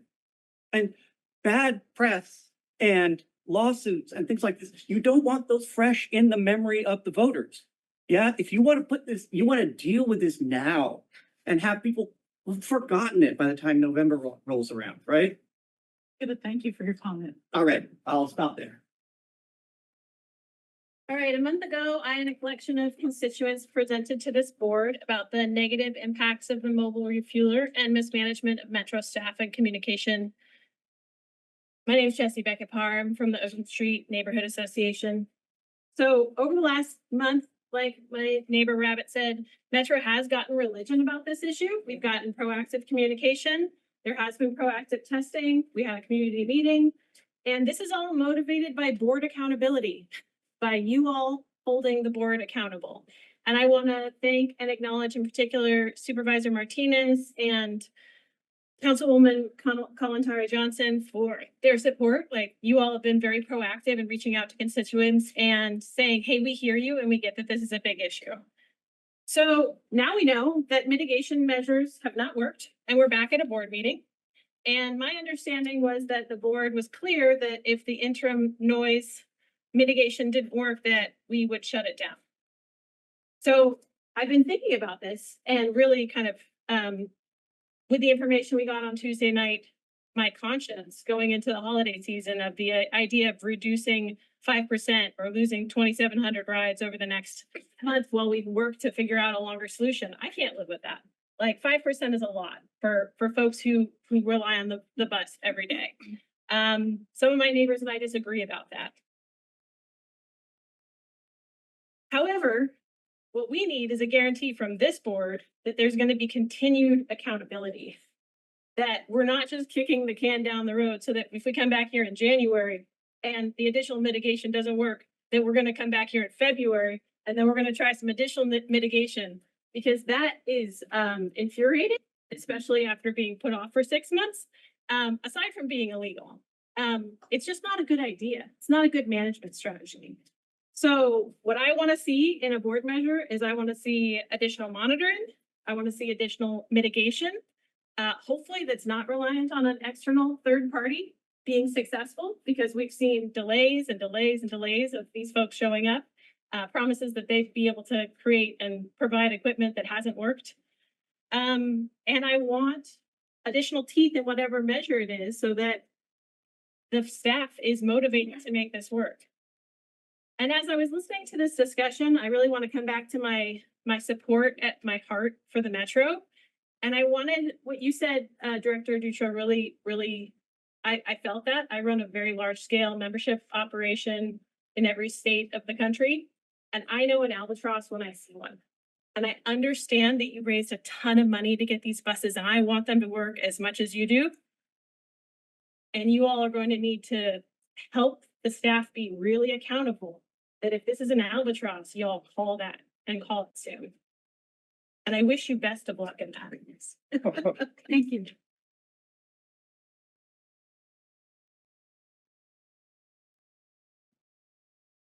Hi, my name is Rohan Pillai. I wasn't originally actually planning on giving public comment today, but I wanted to just give some additional information about hydrogen fuel cell buses and sort of the landscape that Metro went into when deciding to purchase these. At the time in the September 2023 board meeting, this was the largest ever purchase of hydrogen fuel cell buses. However, it's not the first in the region. In the Bay Area, BC Transit has been operating hydrogen fuel cell buses since 2010. Now currently Samtrans, they're still operating them. Samtrans is operating the same exact type of flyer bus as Metro. They now have the largest fuel cell fleet in the region. And recently, just this year, Gillig has announced that they are entering hydrogen fuel cell bus market. So those buses will be available starting in 2026. When Metro purchased the buses, it was just New Flyer, but now there are more options. The point I'm trying to make here is that there have clearly been issues with Metro's hydrogen fuel cell bus rollout. However, there is a clear path forward. And I'm excited for seeing these buses in service, seeing on the road, knowing that having these new buses is allowing service to be maintained. And I just want to thank the board and Metro staff for working through these issues and for communicating all of this to the public, for managing the issue, and that I want to make clear to the public that there is a path forward with this technology. And we will be able to maintain service. Thank you.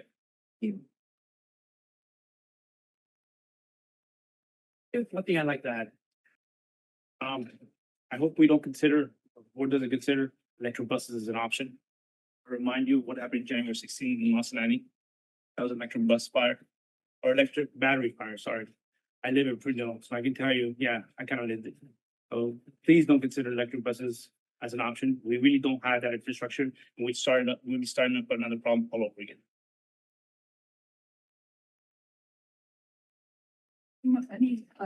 Director Martinez, you want to just speak now?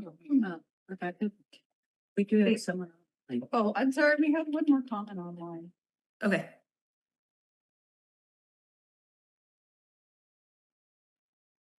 Hi, I guess I'm unmuted. My name is Veronica Hamilton, and I am coming here to speak in favor of maintaining the hydrogen refill station, but at reduced hours to accommodate for many of the needs of the community there.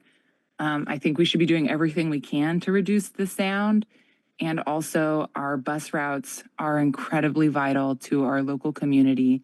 Given the housing crisis and the crisis of cost of living in our area, people need these buses. And I know, working at the university, that students and workers at the university need those bus routes intact. And a disruption to those bus routes would be extremely influential and detrimental to people's lives and livelihoods. So I'm speaking here in favor as a labor organizer in our community to maintain the bus routes while trying to address the sound for our neighbors. Thank you. Anyone? Okay, then we'll go back to Director Martinez. Thank you. Thank you for the presentation today.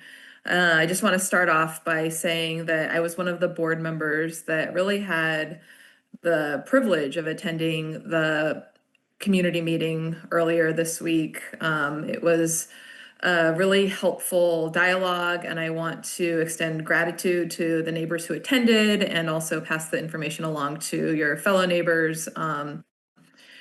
Because I think we were able to have some back and forth that doesn't usually happen in the setting of this board meeting with your 3-minute time limit. So I really thank the staff for putting that together, and thank you for attending.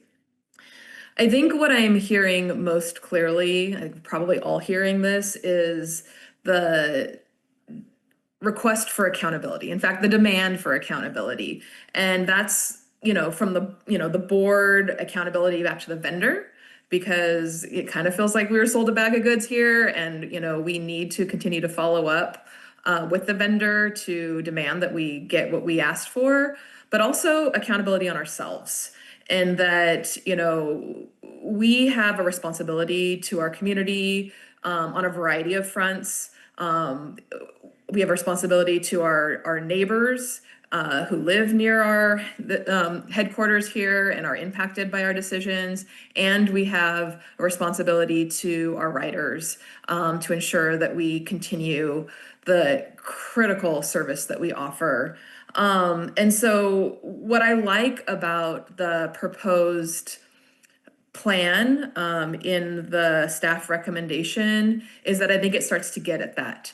It's not a silver bullet. It's not going to fix or find a solution today, but I think it's getting us closer to accountability. It provides some really direct next steps, and it provides a timeline. As it relates to the timeline, I just want to ask CEO Aldridge, the recommendation includes January 31st as a deadline. Can I just hear your confirmation, that's what you intended? If it's not resolved at that time, is the intention that we will move to the next steps, even if it means reduction of services at that time? The board wanted something that had some teeth and some firm, firm deadlines to it, and yes, that is the intention. That we would. That's why we'll be working on all these things in parallel, so that hopefully that there will always be continuity of service. But if January 31st, if the plug fuel is still not compliant, we will discontinue use of it. Okay. I mean, I think that, well, first of all, I know we're all fingers crossed that, you know, it does resolve the issue. And I think that, you know, I am supportive of, you know, such a hard deadline, because that's the point we've gotten to. And hopefully all the various mitigation efforts and planning and everything else we're doing will help avoid a disruption of service. I know that's our kind of last choice. But given that, you know, I feel prepared to move the staff recommendations as presented in the addendum to the agenda. Thank you, and I'll second. You got a comment? I do. Right earlier. That's okay. So I think it, you know, without going back, as we heard, you know, we are where we are. I think we do have to acknowledge that this agency did not implement this well and did not communicate well about the implementation and the impacts. And it seems like the staff has course corrected considerably to the extent possible. I think that the public comments were very valuable. I think there are other measures that staff should be pursuing. I had the same thought about an independent acoustics engineer, but we're relying, it seems, very heavily on the vendor that is not delivering, and focusing our solutions on the equipment itself as opposed to the surrounding acoustics. I think there was a suggestion of better monitoring, probably both of the noise levels and of when the noise happens. I think those are good suggestions that perhaps could be added to the direction of staff. All that said, and I understand the desire or demand for accountability, including timelines. However, to me, it seems, if I understand this, that by this direction would be a potential de facto endorsement of the board through direction, not through a resolution, of a service increase, a service decrease that has not been noticed to the public, that has not been discussed in a public meeting and voted on by the board, which I think procedurally is problematic. Also, to me, seems premature for the board to decide now that would happen, given that there's a number of things that are still in play. If we get 99% mitigation, are we still, does the board still want to commit now to a 5% service decrease that's going to impact 2,700 trips a day? A large number of which are UCSC students that both rely on the service and are paying through a contract to Metro for the service. So I would respectfully suggest that the board not include that deadline in this action. There will be a board meeting in January. And if at that time the staff wants to bring forth a service reduction, it seems like that should be properly noticed, and that should be an explicit decision of the boards to make, not doing it de facto through direction to the board through a motion this meeting. So that I appreciate all the work.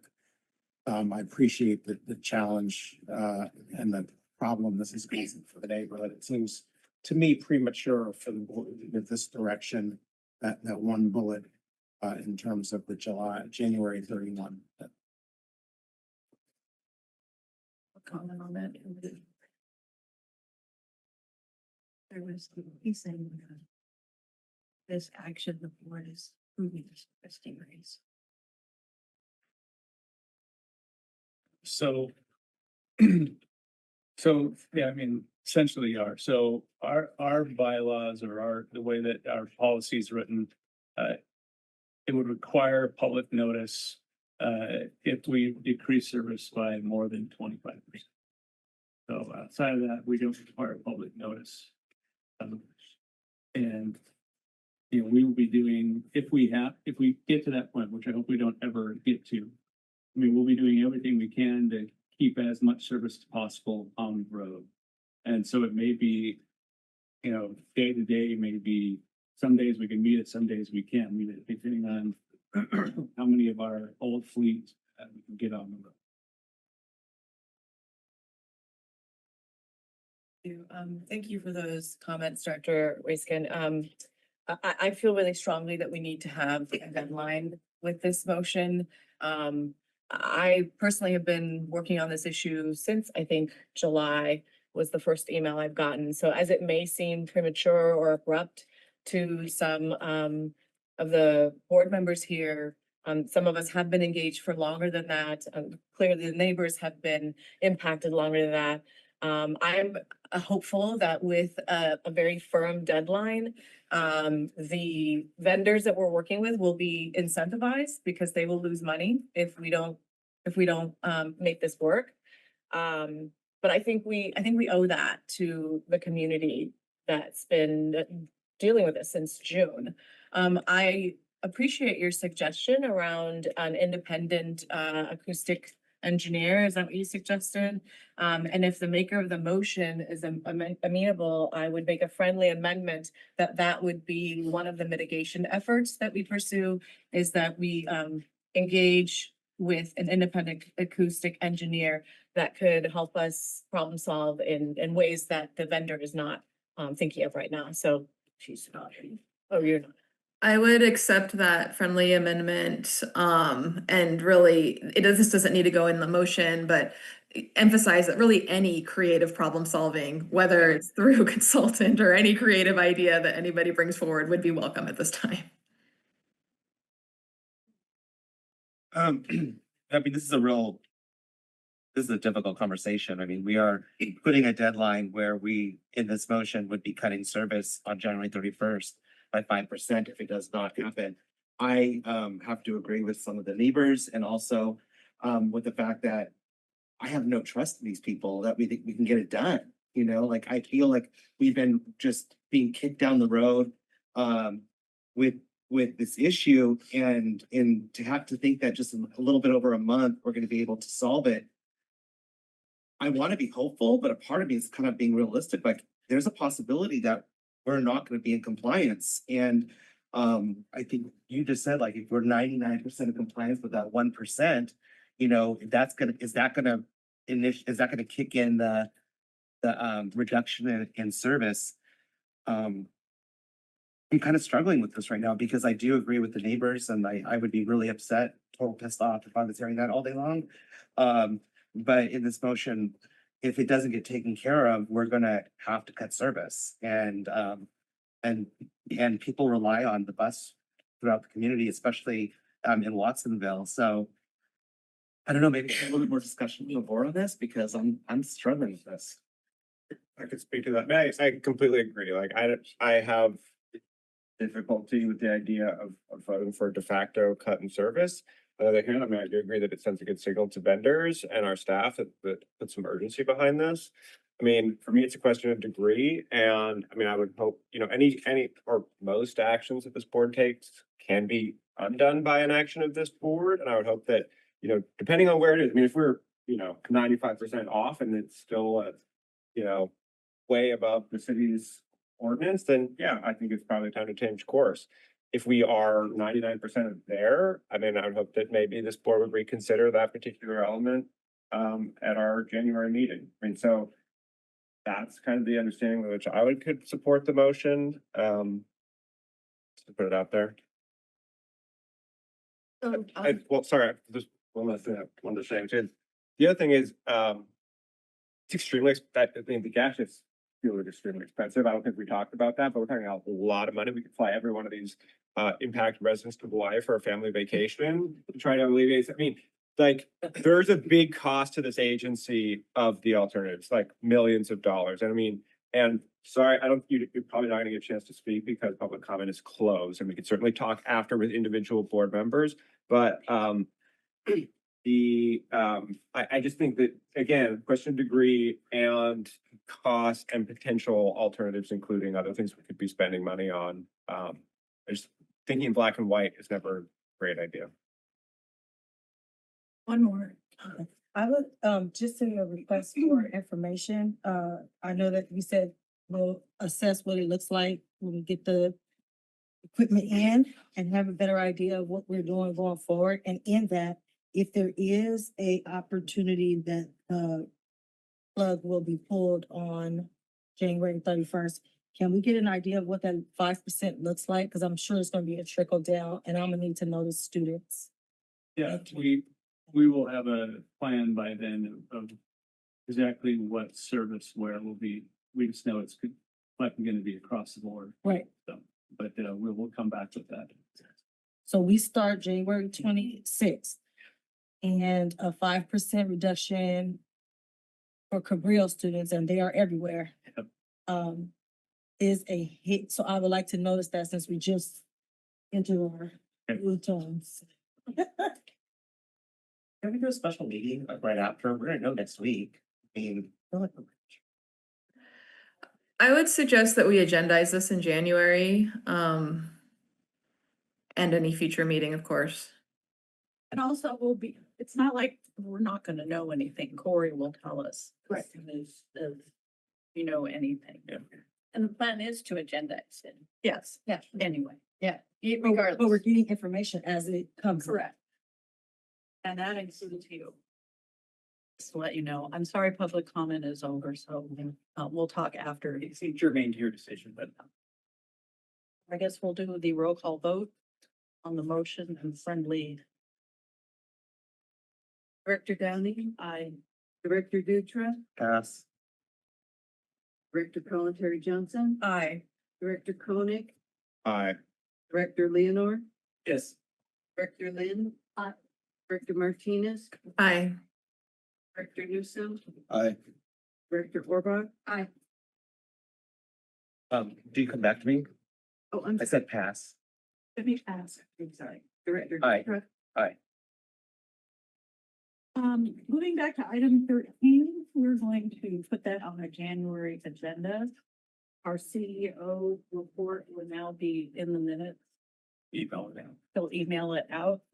And our next board meeting will be held on Friday, January 23rd, 2026 at 9 a.m. at the Scotts Valley City Council. Drive, Scotts Valley, California. We appreciate all of your attendance. Now we are adjourned.